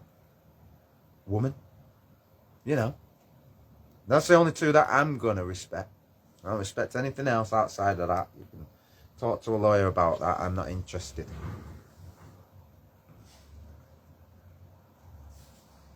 I'm here to deal with God things. and live a natural, peaceful life. Yeah, except many of you don't have those capabilities. You don't have the capability to live a natural, peaceful life. Neither do you have the ability to just be reasonable in all situations, it seems. You know, this idea that there's got to be a one-upping all the time. It's like, you know, oh, I'm going to beat you. I'm going to get a better car than you. You only got 92%. I'm going to get 93. Like, nobody cares. I don't care. If you care so much, nice one. But, you know, when they try to give you that, like, it's really not all of that, you know. I'm like, well done. You got 93%. I'm happy with my result. The fact that you're not happy with my result, that tells me something about that person. Because again, there's a lot of people out there, they will look for the slightest thing, the slightest mistake, to jump down your throat and accuse you of all the things that they really hate you for. Because, again, hate and envy and jealousy and wanting to be the favourite one and all of that plays a big part in the modern world. Maybe in all generations. It's not something we've grown past. It's not something we've elevated and we're now enlightened by. Because, again, if we're enlightened, then these discussions would be easy. In fact, they wouldn't even be discussions. They'd be true teaching methods. They'd be in a textbook. And we'd all be teaching that and know it. And it just, they called common sense common one time because it was common. Everybody had it. And the way that they shared it, there was a method, whether it's through what they said, old wives' tale or a story. And I don't like that. I don't like us referring to it like that because it should just be called wisdom. You know, when you talk about old wives' story, that sounds like gossip. And gossip, that's just the devil's work. When I hear to gossip, devil's work that. Yeah, speculating. You not got nothing good to say or do. Why are you speculating something bad? See, I'm trying to get to good. But I realised we're going to have some issue here. Should other Rastas choose to say, hey, I'm going to wear the Star David. How's that going to be interpreted? How are people going to react to that? And then there's a big problem in this country with, you know, people being repeatedly told a lie. When someone repeats a lie over and over and over, to ensure that you believe it, that's a big problem. That is a big problem. Because at some point, it's going to be very hard for people to either let go of the lie or distinguish between the truth and the lie. And we don't want that. We should be brave enough to say, hey, it's better for us all that we have a robust system and way of doing things that is fair and equitable as well as equal in regards to the way it measures. Because, you know, we're all different, and that difference is what makes us all special. We're all unique, and that will never go away. We'll always have differences. The things that we want equality on is justice, fairness, and opportunity. And don't use a different law for me and a different law for yourself. Don't have different sized goalposts. Yeah? For, oh, I'm this group. Our goalpost is this big. So we only need to look at the ball and we've scored a goal. Whereas your goalpost is smaller than the ball.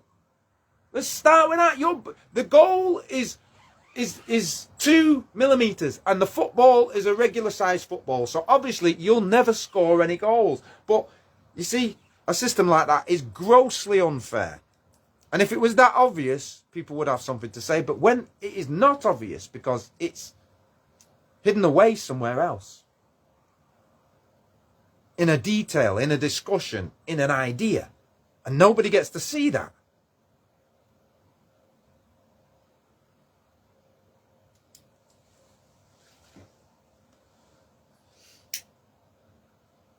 Discussion and debate is key. And I notice when people don't invite me to the discussion because they know that I'm going to say, is it that?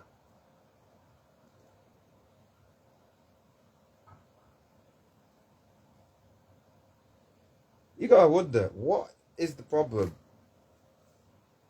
if all I can do is say, is it that? And then everything falls apart. Everything they were trying to do just suddenly, it looks dodgy. It looks like, yeah, is it that? Everybody starts to go, yeah, is it that? So it seems that it always requires an act of great bravery to just ask a question and say, is it that? Especially when everybody else in a group has made their mind up and says, well, yeah, I'm pretty sure it is that. But how are you sure? How are you sure it is that? Well, I just know. Where'd you get it from? Well, they told me. Ah, so someone else told you. Right. So you just believe what you're told. No matter what, unquestioningly. And you don't have your own method to go question it by. Your methods to find out information are very, very questionable, aren't they? I question that. You know, just believing, oh, I believe it because the other guy believed it. Right. At some point, we're going to need to find out where they got their information from. What's that based on? Not how I heard it from somebody, because it's not good enough, is it? But you know how often people in groups do that exact thing? Because they see someone else doing it. Oh, well, I've got to do it. Can't you see that they're doing it? And they're important. Look at the important clothes and costumes they wear. They're specialer. More special than me and you because they have special clothes. And people just do what they say to do. So that must prove it. That just proves all things, doesn't it? They're telling everyone, do it. You see others doing it. And you just follow them because you don't know what else to do. And then that becomes everybody's way of living.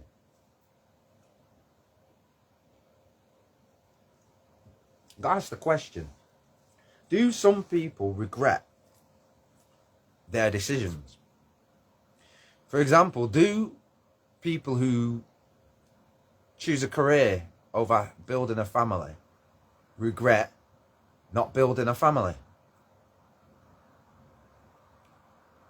And where would you find that information?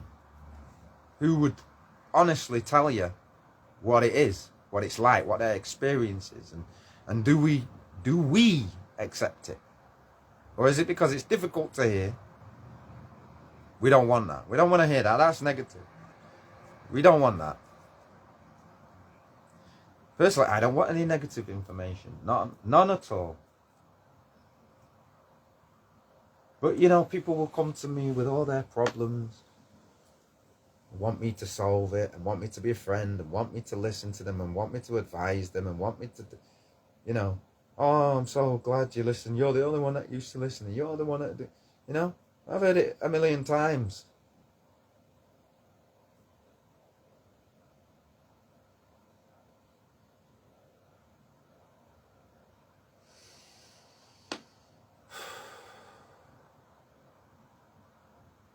Takes a lot out of you. Helping people takes a lot out of you. And I get why people only have limited energy for it. And there are people on this earth who are, we shall refer to them as energy vampires, people who purposefully, deliberately try to steal, siphon off your energy, waste your time, all of those things. Because they're part of what I've called the serpent seed. And it's on the planet Earth.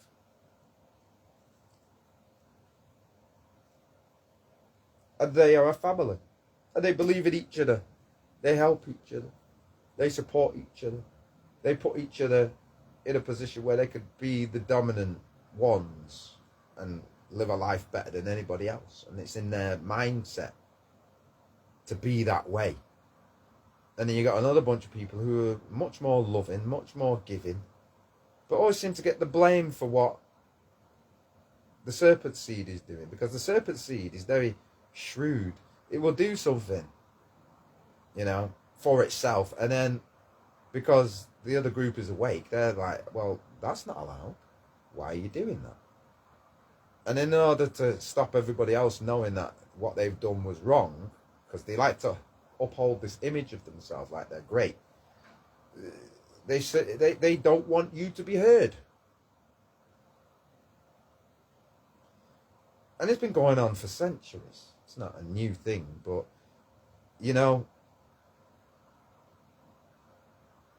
we're never gonna get at a place of greatness if we just keep perpetuating the same nonsense. It's never worked.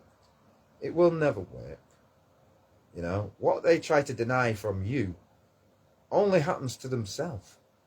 They're creating the same world that they're trying to create for you. There's a saying, judge not lest you be judged. And it seems very appropriate. Because there's so much going on. You got different sides judging each other and saying this is right and that is wrong. And we're just looking at it. We're not even in that conflict directly. And none of us really wish to participate in any of it. We're not about that. You ask most people when it comes to, would you want to fight or do you just want a peaceful life? I'm pretty sure everybody says, I just want a peaceful life.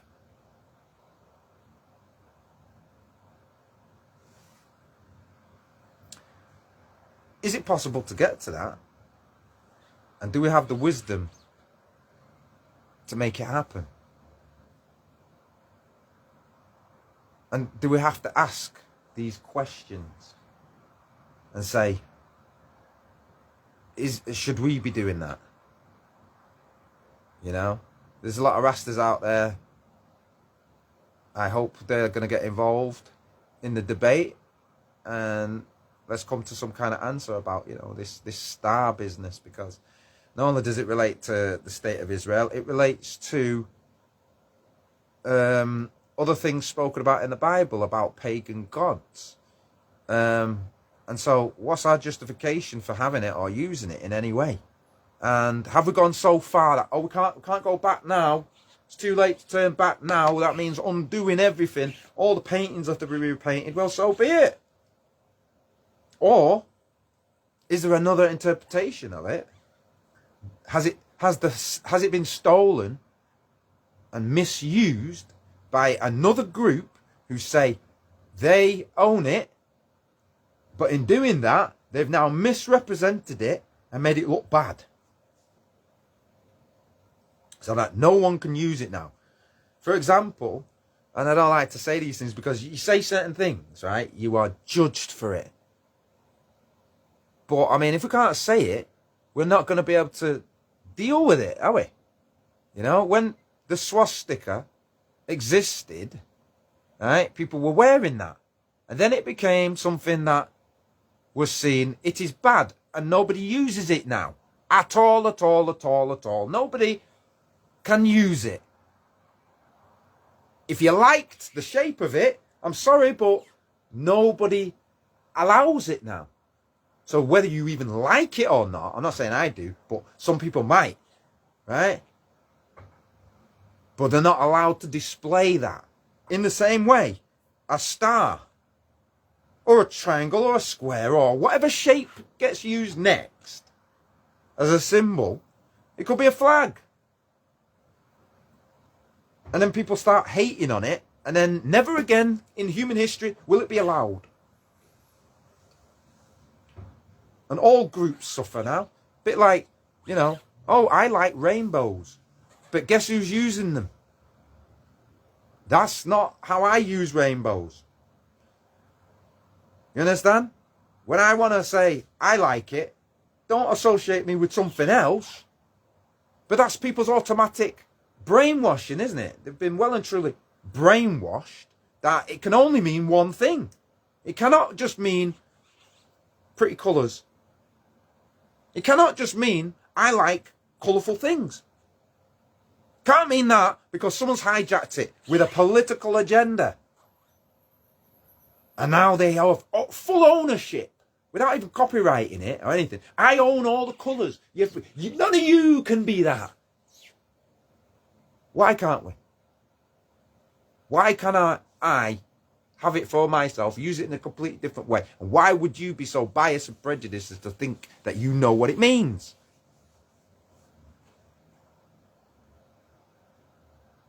See,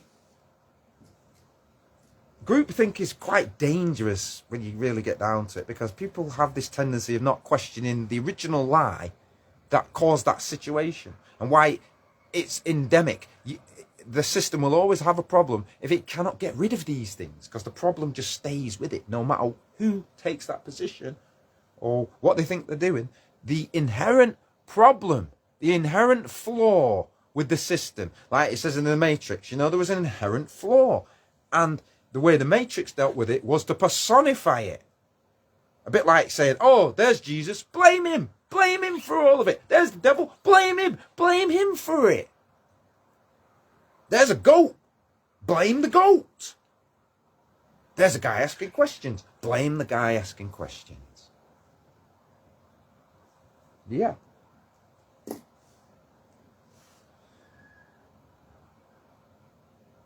People will say to themselves, I don't do that. I'm open-minded. And I support people, and I'll do this and I'll do that. But again, sometimes people don't even know that the thing even exists. Their levels of consciousness and awareness, for many, if they don't know about it, how can they deal with it? It's interesting what the media does, is it brings to everybody's attention a particular thing. We're all thinking about it. Is there a right way or a wrong way to think about it? And if they want us to think about it, why do you want me to think about it? What do you want me to do? Is this the best use of our time? Best use of our resources? I noticed that the way we receive information, it comes with caveats these days. It's not just the information, but you've got to choose a side. The media tends to have a lot of bias politically to say, oh, we choose this person more than that person. And that was never their job. That was not their job. They're there to port information. Yeah? Not report. Means to do it again. They never did it in the first place. You take the information where it can be, put in a record of events. And to do that, you have to port it. You have to arrive at the place where the information is collected and stored, and then it gets shared out. Reporting has become just, I want to collect a wage. What's sensational? What's going to make people look at this and go, oh my goodness. Simply for the effect, And they're really not even asking a question, what's this doing to the moral compass of society? When we keep seeing these things over and over and over again, and they're not even changing it to make it light-hearted or give us something to look forward to. It's the constant negativity of the media. And then if you say about it, everyone's like, you're negative. Anything that I want to do is absolutely positive. All right? And the only thing that seems to be stopping it is people's incessant belief in these false gods, these false things, these untrue things, false belief systems, Again, by what law are people allowed to punish people? No such law exists, okay? No such law. Nobody has that authority. But yet you see it going on, don't you? And people have it in their mind that, well, they did a bad thing. Now I get to punish them. What's right with that way of thinking? Please tell me what Jesus would do. You got all these experts. I mean, come on, come out of the big church where you're sitting and you're studying and you're doing all these great knowledgeable things. You want, what would Jesus do? And if none of these people know him at all, how can they even be standing there and say, I represent these things? No, you don't. Not in no way, shape, form, or fashion.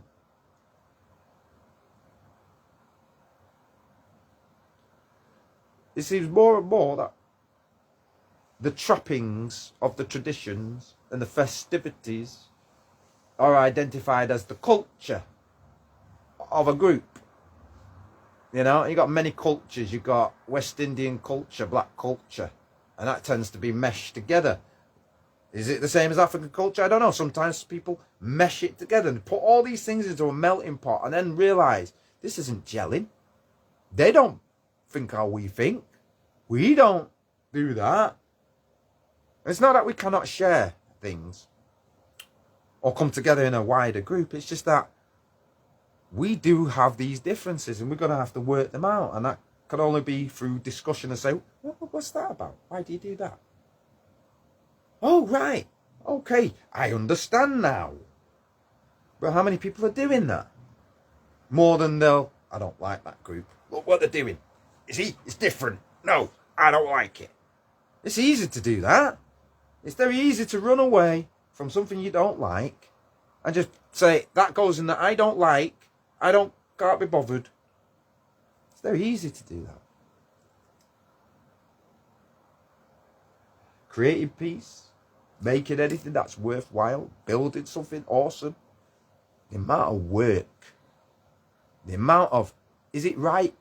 Oh, I thought it was right. Oh, I feel bad because I did all that and then it turns out it wasn't right. Oh, I'm going to have to go back to the drawing board. I don't like more work, but if I want to reach the goal, it's necessary. So I will continue.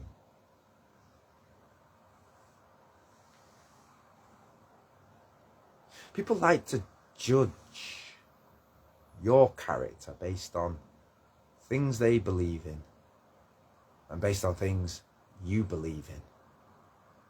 And then even believing that they understand your belief or your knowledge of things or the way you present yourself.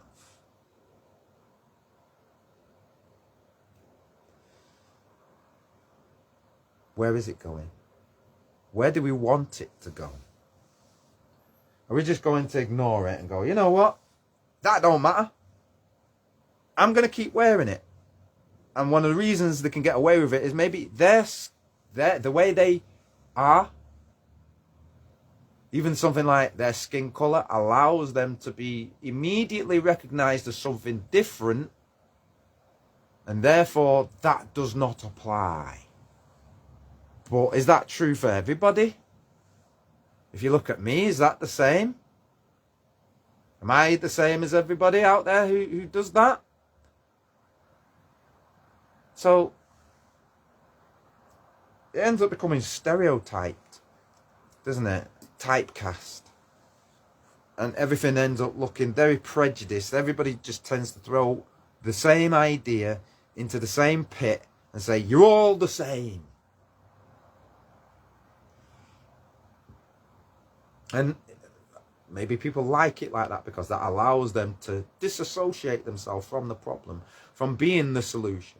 Because they just want to go, all right, that's your problem. You caused that, you solve it. Okay, that might be true.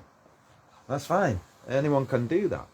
But you see, when you've got a bunch of representatives or people working alongside or for your benefit, and they're also part of the problem, and yet no one seems to care whether they're doing that to you because they're favourites this month.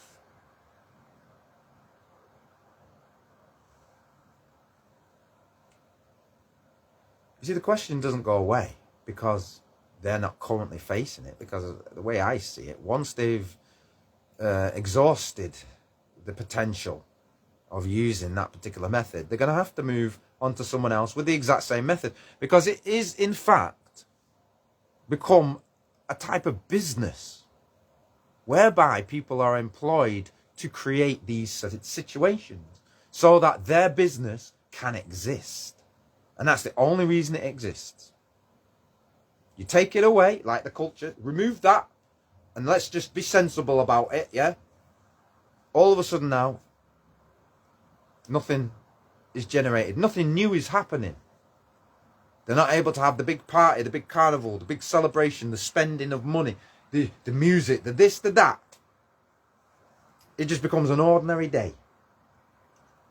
Now, if you ask most people what their life is about, they have many, many, many ordinary days, and sporadically they'll have a big event, something so-called exciting, merely for the entertainment, merely for a distraction. I don't want to think about my own life and where it's going out all the time. I don't want to think about my life. I want to think about someone else's life who's already made it, and I'll go and support them. And then they'll come back in the community and say, I wonder why nothing's ever changed. I wonder why things remain the same. Even the rubbish that's outside the house, on the street, that nobody says, I've got a broom, I can pick it up, I can sweep it. No one's doing that. No one's doing that. I don't see it.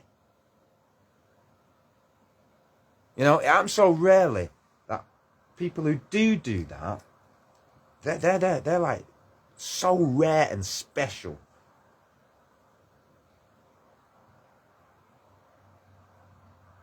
Do we live in a society that appreciates the rare and specialness of all people? Do we celebrate the knowledge of others, particularly when it's helping us to get right? You know, it seems so easy to just deal with particular situations and say, well, you know, it'll solve itself. I don't have to do anything. And most of our lives, we've lived exactly like that. We've not got involved in anything. We just sat back and the problem got solved. But little did we know how it got solved. How did the problem get solved? How did we arrive at an answer? Because there were people still doing the work. It's just that you didn't see that work being done. But as a society, as a tribe, as a community, we all benefit from the work that was in fact done.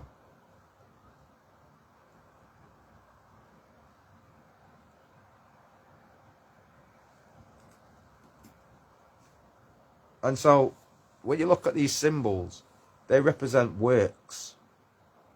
And when the symbol goes out of favour because the works that is being done is not a good work, but in fact a bad work, then it does affect the symbol. Even if people want to continue and say, well, I'm not doing that. It doesn't mean that to me. That's you, isn't it? You know, read the room. Is everybody thinking about it like that? You know? Does it mean that you're going to get persecuted because simply you wore the wrong clothes today? You know? What goes on in another country? Do we gain that same intolerance? Do we become what they are because it matters to us as well? I know people want to draw attention to it. And I rate them for that. Honestly. You know? It needs to be done. We need more world peace. We need less conflict. Anytime another conflict happens, we need to stop it all. And the reason we need to stop it all is because we know in our conscience it is something bad. We've always been, all of us, brought up to preserve life and to try and protect each other. There seems to be an agenda that nobody is talking about. Nobody is saying, why are they promoting negative things and telling us it's good? You know, in the same way, a lot of people who know me, you'll know that I do not like a lot of the modern music because the message in the modern music is nothing but evil, wicked things. And it should not be promoted nowhere. No one should play that music. Anybody who bought that music as a DJ, don't play it. Even if you bought it, you like listening to it, why are you promoting it to everybody else? Oh, because they like it too. Right. But you see, there's something wrong with that, isn't there? And again, it's the same, like, if you've got a symbol and you're promoting that, but then it's doing a negative thing to everybody. Why would you do that? Do you want people to fail? You know, honestly. You know, the local heroes, are they local heroes? Or are they just there because they will keep you in that state of being asleep? So you can't ask these questions and say, hey, what are you doing to us? Our children are going astray, and it's this music you're playing. And what's that got to do maybe with these grown-ups? Oh, because they're also participating in it. They're making it happen because it benefits them. And when you say, us as community, us as family, we don't want these things, who's helping us to get to that? Rather than trying to say, oh, we don't want any of you to have a stable life. We want you to be always jumping here, there, everywhere, and never have a moment's peace. Which is a form of harassment, isn't it? And why did he do that? Because, again, you asked a question. You said, should we have done this, or do that, or believed in that, or followed that? Whatever the question is that he couldn't answer.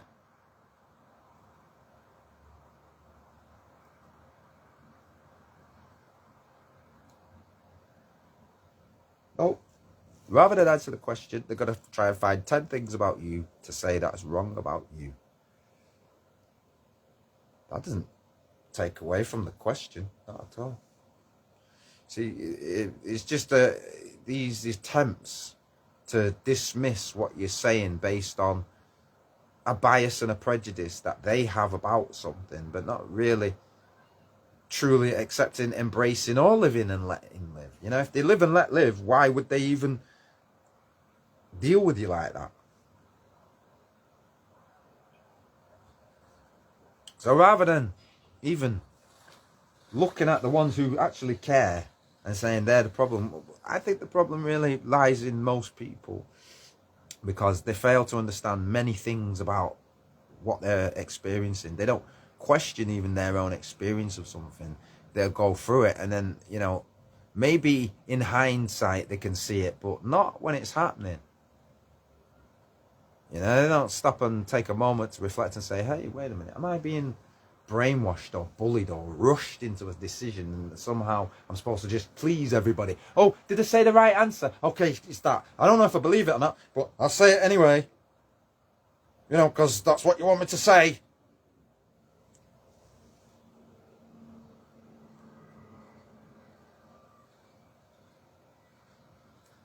I mean, what are we about? All of us. All of us. Are we brothers and sisters, or are we not? And what gives someone else to say, I don't want to be your brother or sister because I just don't like you? Well, okay. Like many, I guess, Christians, because they seem to be the only ones that embrace everybody and forgive everybody and are supposed to be tolerant to all religions. Come to the Christian nations because they believe in Christ and he's tolerant. But if I go to your country, oh no, you can't start forcing your Christ on us, right? You're here now, yeah, in our country, and you do what I say. Because that's how it is in many countries, isn't it? When they're not a Christian nation, you must do what they say. But for whatever reason, they've got to come in and tell us how to live. No, you can't have your Christian things. We've got to have all of our things. And you've got to allow. Till eventually, you don't even recognise the country you live in, the landscape, the messages, the morals. Nobody agrees on things. Everybody's now in this state of division. It's like, oh, I wonder who's benefiting from us being so divided. Because I don't see any good coming out of that. There's supposed to be a unification and a meeting of the mind. Yeah? Just because I have a way of expressing myself, what's wrong with that? Why take offence to that? Yeah, there is a lot to say, you know? And in order to say it in a way that isn't like at high speed, because if you want to hear this said faster, you know, turn the speed up in the replay. I don't know. But for some people, you need to slow down. So I'm giving those people a chance to catch up. And that's why it takes so long. I wish it was telepathic, because I could just instantly transfer information to your mind and you would just know, wouldn't you? But that's not how life works, and therefore time is required. How much time has humanity been saying these same things?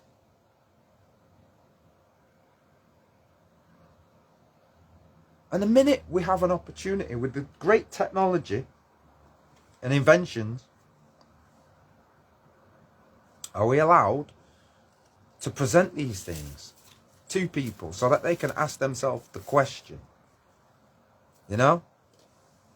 Because I'm asking the question, because at the end of the day, I think it is a concern. We want to keep everybody safe. We're not promoting a negative thing, but people's interpretation of it can be seen as negative if we're not fully aware that we're not the only group in the world, and we have to reconcile and be able to discuss, maybe at length, what it all means, what it means to us, what it means to them, and how we can live and let live, all prosper, all be better off tomorrow and the next day and the next day, instead of just looking for all these weak excuses to constantly try and find some way to say, you told me I was wrong once, I couldn't respond to you, so I'm going to come and keep attacking you daily and saying bad things. It's like, just stop, man. Because to me, it's like, I'm not looking to cause no problem to nobody, but when they come to me with a problem, yeah, like, I'm supposed to deal with their problem, and then I say, well, I've solved it and here's the solution. You don't like the solution. Why do you not like the solution now? Because then it starts to look like it's personal, doesn't it? It's not anything to do with the problem per se. It's just, I need something to attack you with, and anything that comes that's within reach, I'm going to attack you with it because I don't like you. And that seems to be a lot of people's behaviours. And again, we're supposed to be grown-ups. We're supposed to be grown-ups. We're supposed to be leading the way. We're supposed to be a better example. Right? And we're trying that. Yet many people will come with their prejudices about who you are and what I think you are and what you're about, what you're doing. It's like, you didn't even come and ask, did you?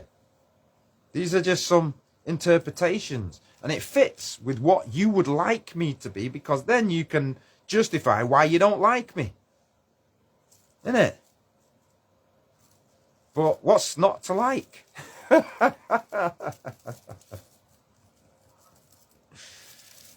Nobody can have an interesting conversation without actually being an interesting person and having some experiences, you know. And a lot of people don't have anything like that, nowhere close. The very, very, very basic. I could pretty much hear the same conversation come out of 90% of the people's mouths, because their limited experience means that they don't have a lot to talk about. And maybe they don't even have an opinion about it as well, you know. They don't want one. They might be, they're experiencing other things, but they just don't want to deal with that. And nobody can force anybody. This is the thing, you know, about growing truth and growing knowledge and growing humanity to the stage where humanity is enlightened and is capable of taking care of themselves and others. You know, we seem to be degenerating to the point where we're not even able to take care of ourselves. But because of the arrogance of people, everybody likes to pretend that they're doing fine. We're doing fine. No, I'm cool. I'm a billionaire, don't you know, and all of that. But in reality, everybody's struggling. And when we've created a society where people do not support those that say, I am struggling, where we live in a society where, you know, relationships and care and loving somebody is based on, well, how much money have you got? How well can you take care of me and give me things? And then you hear people talk about, I've got a faith and a belief and I'm a good person. Or they have no faith, but they still claim that they're good. Like, by what coordinates? Where's your moral compass? Which direction is it pointing? How do you know your compass is pointing in the right direction? What does that... Where do you get your ideas from? Because they claim to have no book. It's just, I know all things. How did you learn what you know, though? Oh, well, someone told me. And how did they know it? Oh, well, maybe they studied it. Yeah, but where, though? It was in the Bible. Right. Because 99% of it came from the Bible. They says, I don't want to believe in the Bible, but I'll use these bits. And then they'll say, but I don't believe in the rest. Because, okay. That's fine. You don't have to believe in that. But maybe you're missing out on some of the depth of the knowledge, and this is why maybe you can't answer questions that are pretty basic to those who have studied it.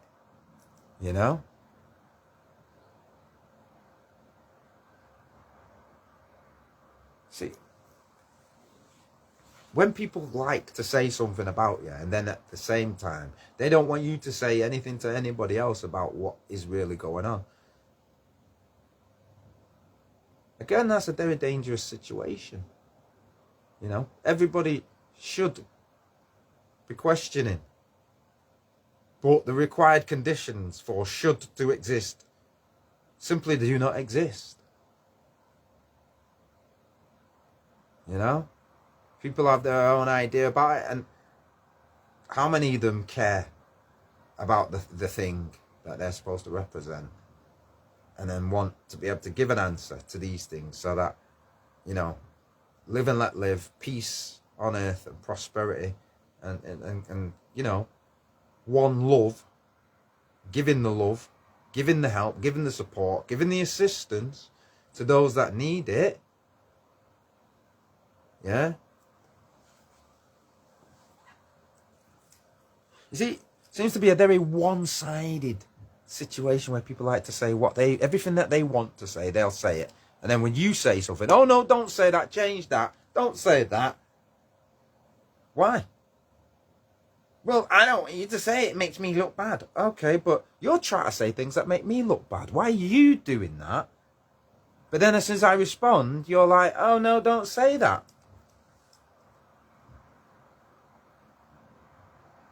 You see, that to me doesn't indicate that these people are very mature, that they've actually reached the level of wisdoms that they claim that they're at. And you see, it's easy for someone who's totally inexperienced. I mean, they're at a 0 level of wisdom experience being applied. They just, they know how to buy a loaf of bread and say, oh, that's a clever decision I made. I bought a loaf of bread. Oh, you did. Yeah, you bought what you were told to buy, what you thought was going to be good for you. But many's the time you ask them, is it a fact that that is the best bread? No, it's not a fact. So why have you bought it? Oh, well, I like the taste. Or my family's always bought that. My mum, my auntie, and everybody's always done that. So I'm going to do it as well. Just following what others have done. I don't question. Why are you questioning me? It's a loaf of bread. Blah, blah, blah. And people will get upset about even something simple like that.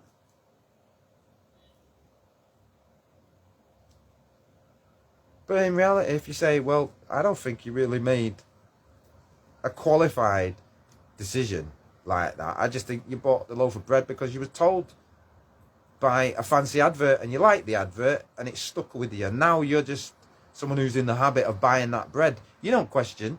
And maybe it's moved far from what your original experience of that bread used to be, but you're still there buying it because, whoa, you don't want to be wrong, do you? You could never be wrong and then admit to others and say, you know what, I made a mistake. That's why I changed it. You could never do that. And, if we're stuck with a humanity that is exactly that, then this is why progress takes so long. And we're always told, You know, oh, wait till the next lifetime. Wait till, you know, you get to heaven. Everything you want. Oh, don't ask for it now. You'll get it in heaven. Who wants to believe in that?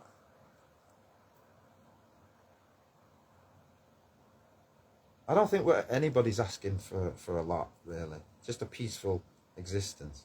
You know, I'm quite content. It's just that people around me require so much of my help.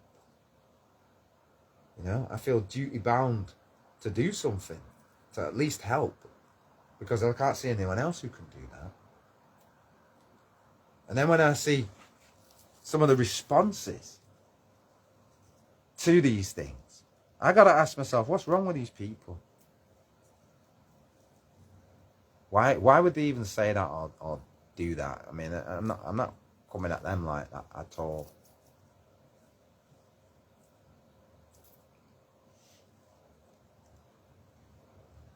A lot of them, again, when you ask them, say, why have you done that? Oh, I don't know. Oh, it was written somewhere, so I just copied it. That's the problem, innit? You just copying wrong information doesn't make it right, does it? You're just repeating the same mistake. And so it occurs that you have not learned. You have not learned. Because in the beginning, you could not respond to it. And you still can't respond to it now. And it's like the more they find out about a particular situation, the more they realize they don't know anything. And that they've simply been a useful idiot in propagating lies around the world, telling everybody a lie and having everybody believe the lie. And you'll never find out what the truth is if you just can't even question it and say, is that a lie or is that the truth? And let's see something. Let's talk about it. Let's get there. Let's get the solution. Otherwise, don't tell me you care about anything, because you clearly don't. You're not making any effort. You know? I'm not one of them people that will just say, oh, you did a great job when you're not doing a great job. But I'm also not one of them people who'll just tear you down for the sake of tearing you down. Like, oh, you've done something to me, so I'm going to now do something to you. It's not how it works. Yeah? But you have to recognize, that everybody is accountable for the things that they are doing and saying. And that God is keeping a proper record of it all. You know? And when it comes to things like just these little disagreements, like, should we use that star? Should we use that sign? Should we in any way be a part of that? Or should we stop? And is that just peer pressure, or are we supposed to now continue and say, oh no, this is our chance now to say, now we get to show you the real use of it? Or was it always a lie? And if nobody can tell you what it is, well, are you disturbed by that? Are you disturbed if no one could tell you definitively what they think? They just go silent. They go, you know what? I don't know. I don't know. Should we use the star? I don't know. But don't ask me. I don't care. And you go around and everybody, oh, I'm a leader of this. Oh, you're the leader. Okay, well, you tell me what it is. Oh, I don't know. What's going on here?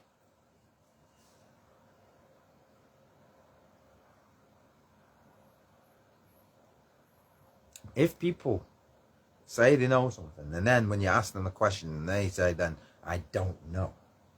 But you told me you just knew. What kind of game are we playing here? You know? That's all it seems to be. Big people playing games.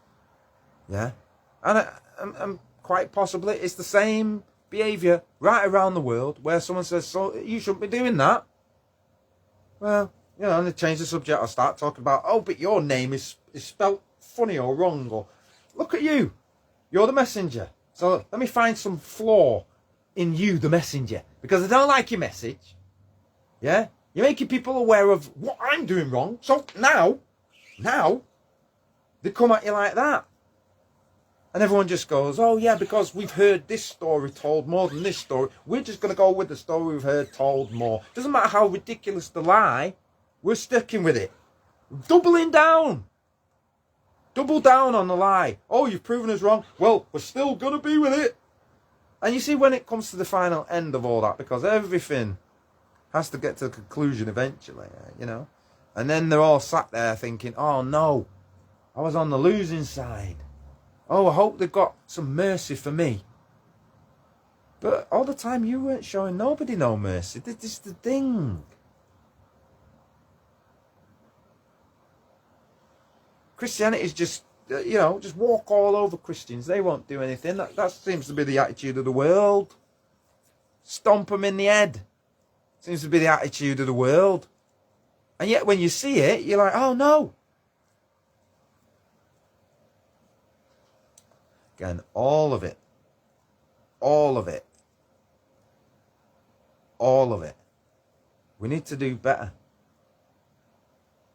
I want to feel like we could live in our communities and feel safe and care. And trust me, I know many, many, many people, and we're all cool, you know. I think the issue is that the internet and those that are running the internet do not like to be questioned, especially as they don't have the answers.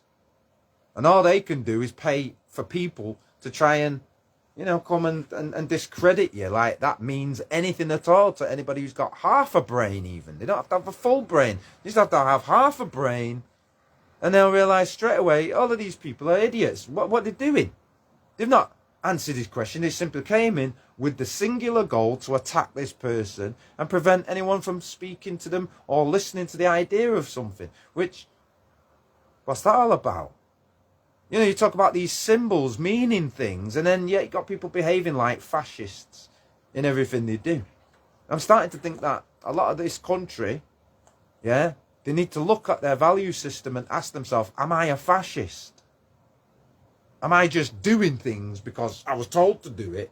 I didn't know that it was wrong, and that the first time it was done it was wrong. I'm just continuing to do it because I'm a new employee and I'm here trying to impress the boss. Did I do it right, boss? Yeah. Oh, why is he telling me I did it wrong?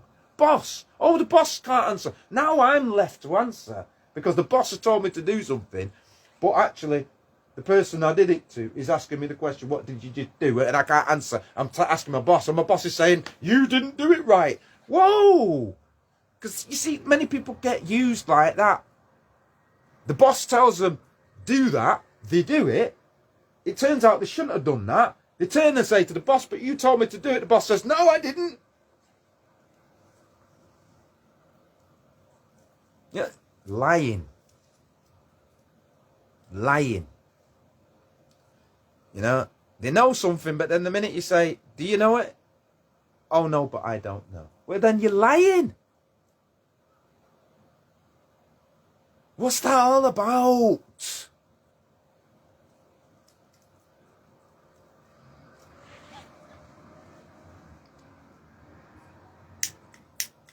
Do we want a true answer? Do we want to know? Or can we just not be bothered, you know? Seems to me, you know, people will sit there, but they're not really debating anything. And they're not getting involved in the debate. And they're just, you know, they're not even worthy of a response, are they?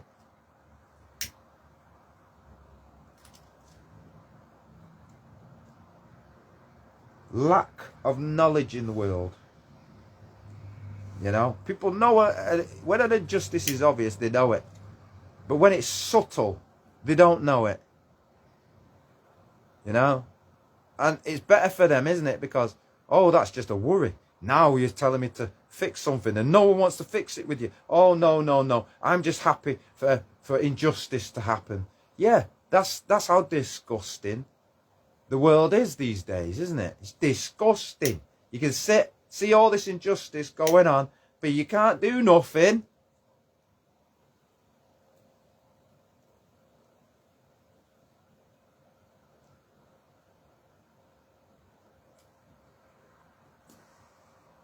And who's that benefiting anyway? Who does it benefit? You know?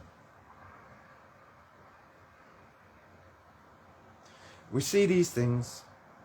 It's like we're powerless to do anything about it except talk about it. And when we do talk about it, then people have got a problem with us talking about it.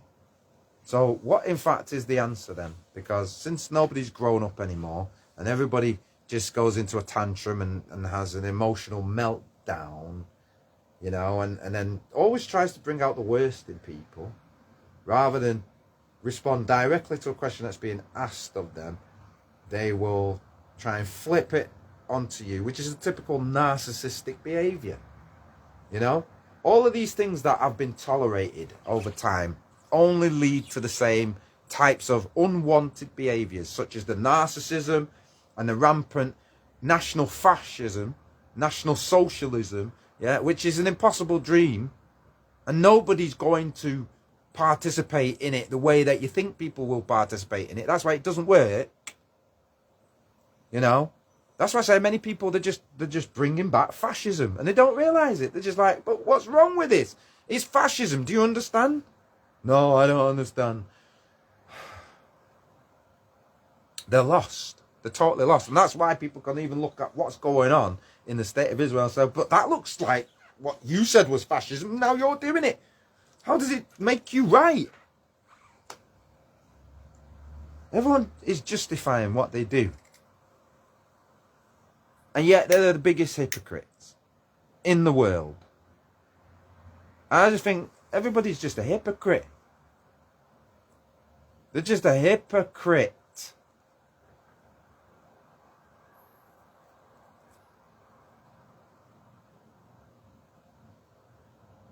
You know, people love to judge anything. Oh, he's smoking, yeah? And you drink and you do things. So what? Not hurting anybody. What I'm doing is relaxing, chilling, and trying to have a mature discussion. You know, those things still allowed, aren't they?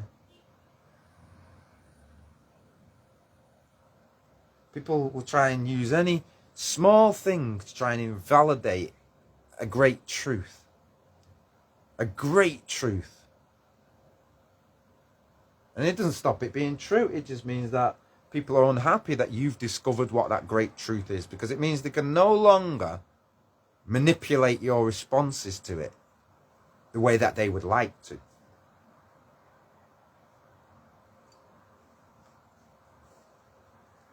There's a lot of it going on. A lot of manipulation goes on right around the world. Other human beings seem to feel it's their right to just interfere in people's lives, put themselves there and say, I represent whatever. I don't care what you represent. You represent an annoyance.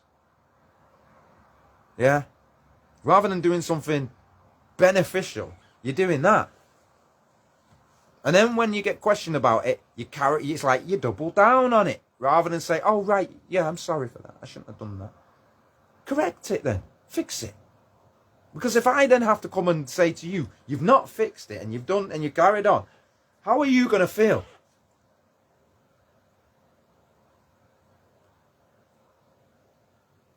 Many's the time I say, oh, when did you say that? Or when did you do that?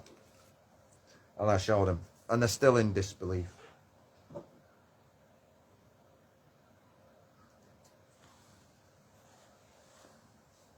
It's getting to the stage where we don't seem to have very many responsible grown-ups anymore.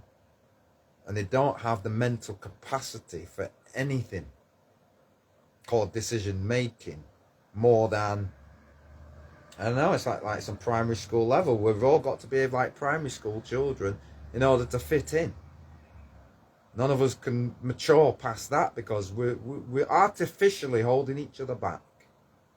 Because we refuse to have these discussions. We refuse to address it, you know. When we talk about how do we want school to be? What do we want our children taught?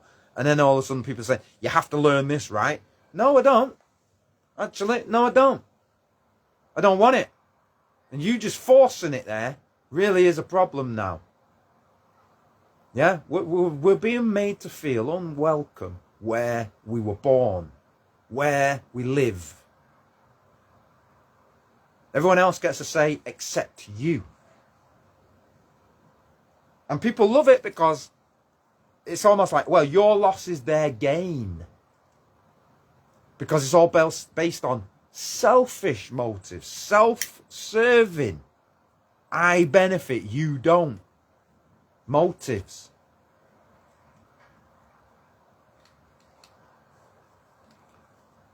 Again, that's not really part of live and let live. I know live and let live can be a very hands-off experience, but it can also be an involved experience. Because you understand that by participating in a shared problem, we all benefit by solving it.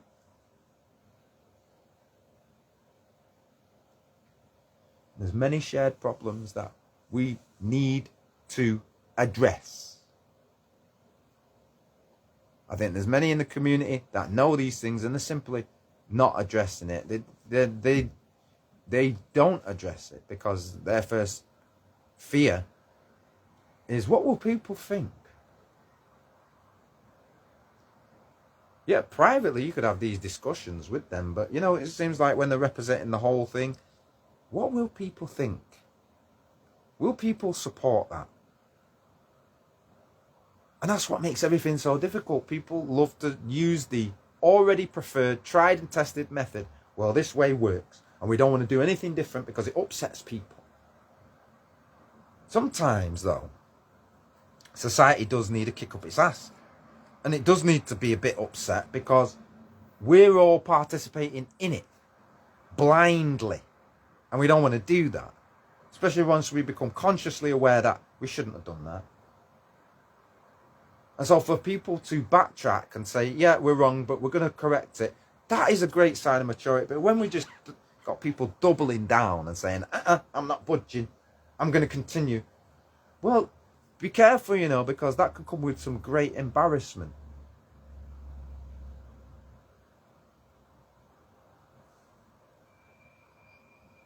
We should be able to ask these questions. And like I say, anytime I ask these questions and I hear no responses and complete silence, I mean, what does that say about you? What does that say about you people out there, really? You know? Obviously, it's difficult to have this conversation, isn't it? Because you would have to even comprehend it. You'd have to even see it.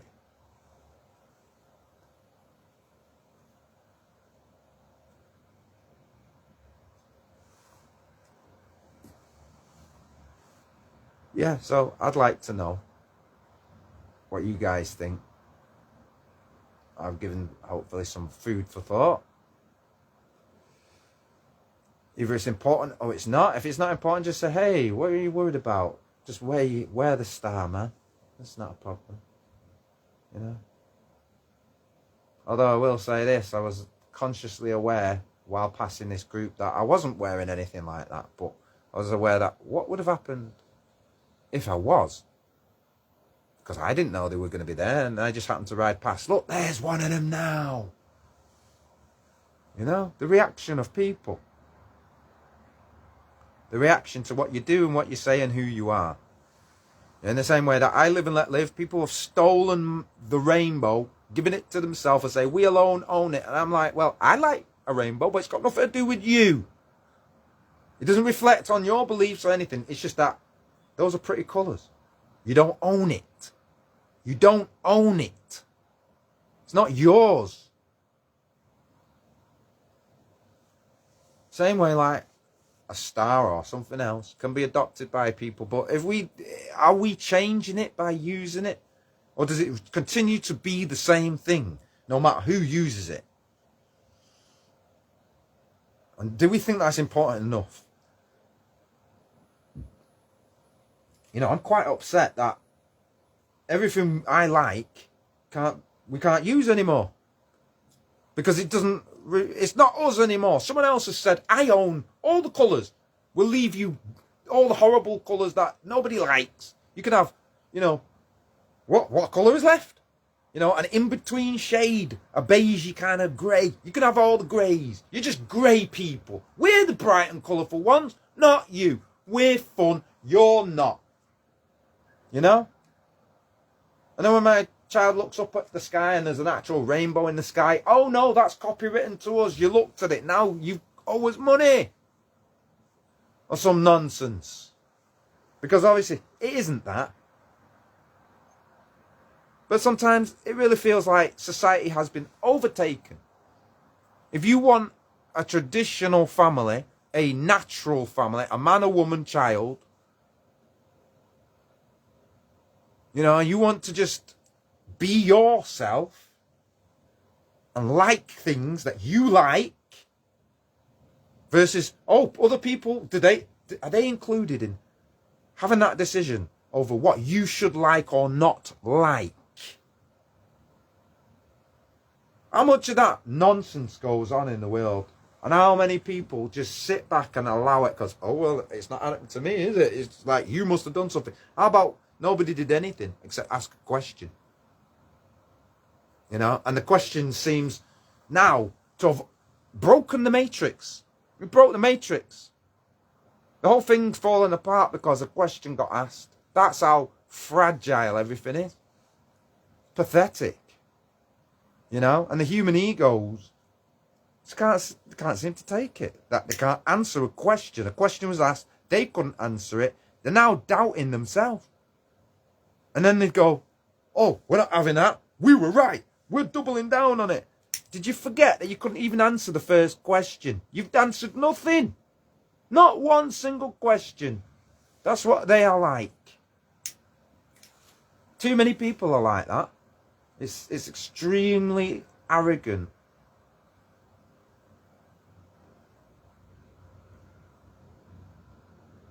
Rather than just respond to the question, they'll try to talk about something like, you've got a weakness. Oh, you've got a weakness to be calling your names, or you're using capital letters, and all the, you know, how many times we've heard that. I'd be a multi-billionaire if I got a penny for every time I heard people say the same exact brainwashed response. Be original for once. Say something no one's ever said before, because I doubt you can.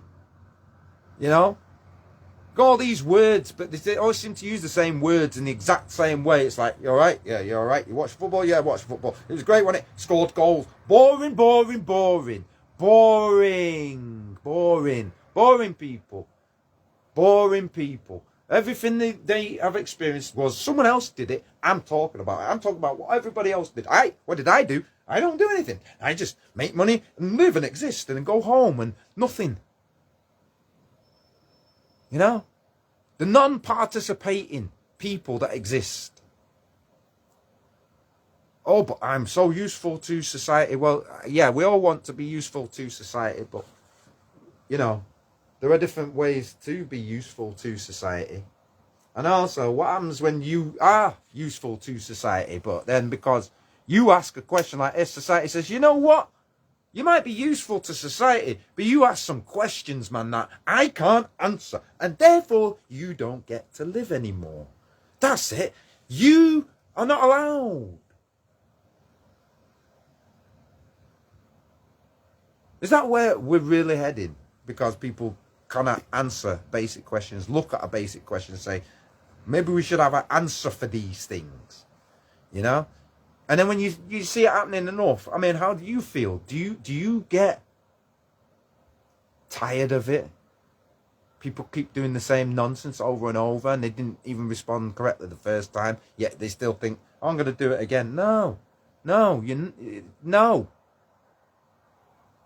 Again, that's another word that people have a problem with, the word no. When I say no, why try and force a yes on me? Who do you think you are? It's just that simple, yeah? We need to head back to some common sense times and stop playing the games, man. All of us.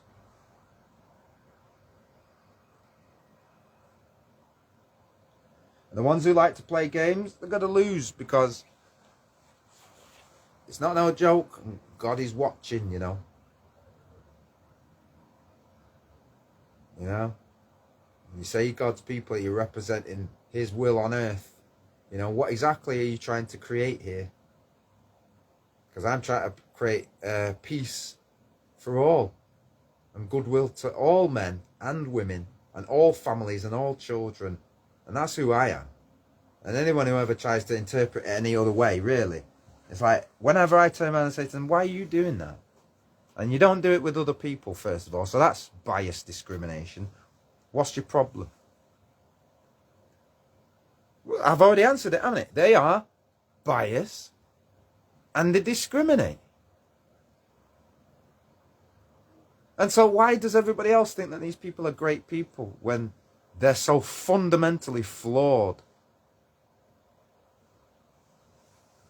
It's almost like the better you try to do at life, the more you better yourself, the more others, rather than trying to rise to the standards you're setting, try to pull you down so you don't have such high standards, that their standards now can balance and match and look similar to yours because I've pulled them down, you see. That's what people do. And because they can't actually do that, they do that verbally, don't they? Yeah. You'll say something like, oh, I've built a house today. And they'll say, well, you didn't do that though, did you? Just for something negative to say. Because one, they're revealing, they don't like the fact that you've done something and it's worked for you and that you're benefiting, which shows that they are not working on anything and it did not benefit them. And therefore, whenever you say anything like that, they're angry because they're doing things, but it's not progressing like yours is progressing. And that's part of how the system has people. That's why they're able to create this false unity without anyone asking the question, hey, is this right? And then everything just falling apart because no one can say, I don't know. Or, I do know. They don't say anything at all. They just sat there dumbfounded like, drooling out one corner of their mouth.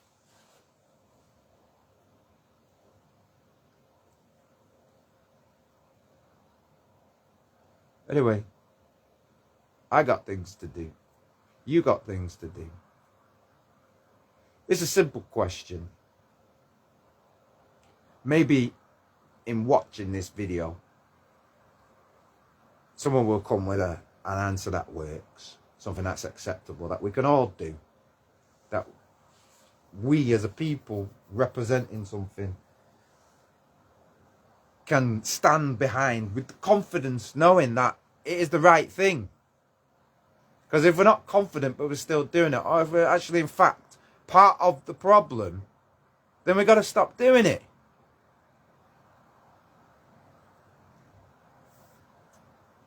It's no good burying our heads in the sand and saying we're doing something when we're doing absolutely nothing.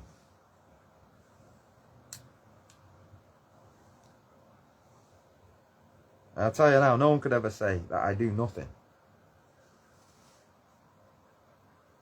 I do what I can. I'm trying to do it peacefully, you know, and reasonably, and to try and find a solution where everybody's happy, you know. And that's just me. I don't know what you guys are about because, you know, actions speak louder than words. That's all I know. But we start with words anyway. And I want to know, should we be doing it? Should we have these stars? Or should we have a big debate and say, listen, this is the star of Molech. This is the star of Ramesh. And, you know, it's pagan. And it doesn't matter if it's got 6, 7, 8, 10, 20 sides. It all relates to the same thing.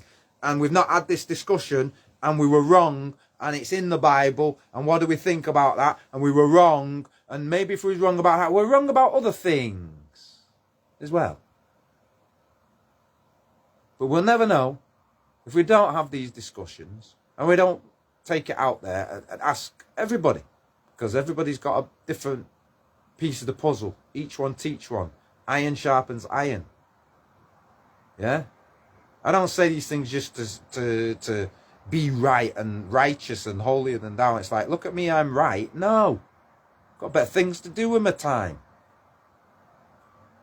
I just don't want any problems. Not for you, not for me, not for anybody. I want us to represent what we're representing with integrity.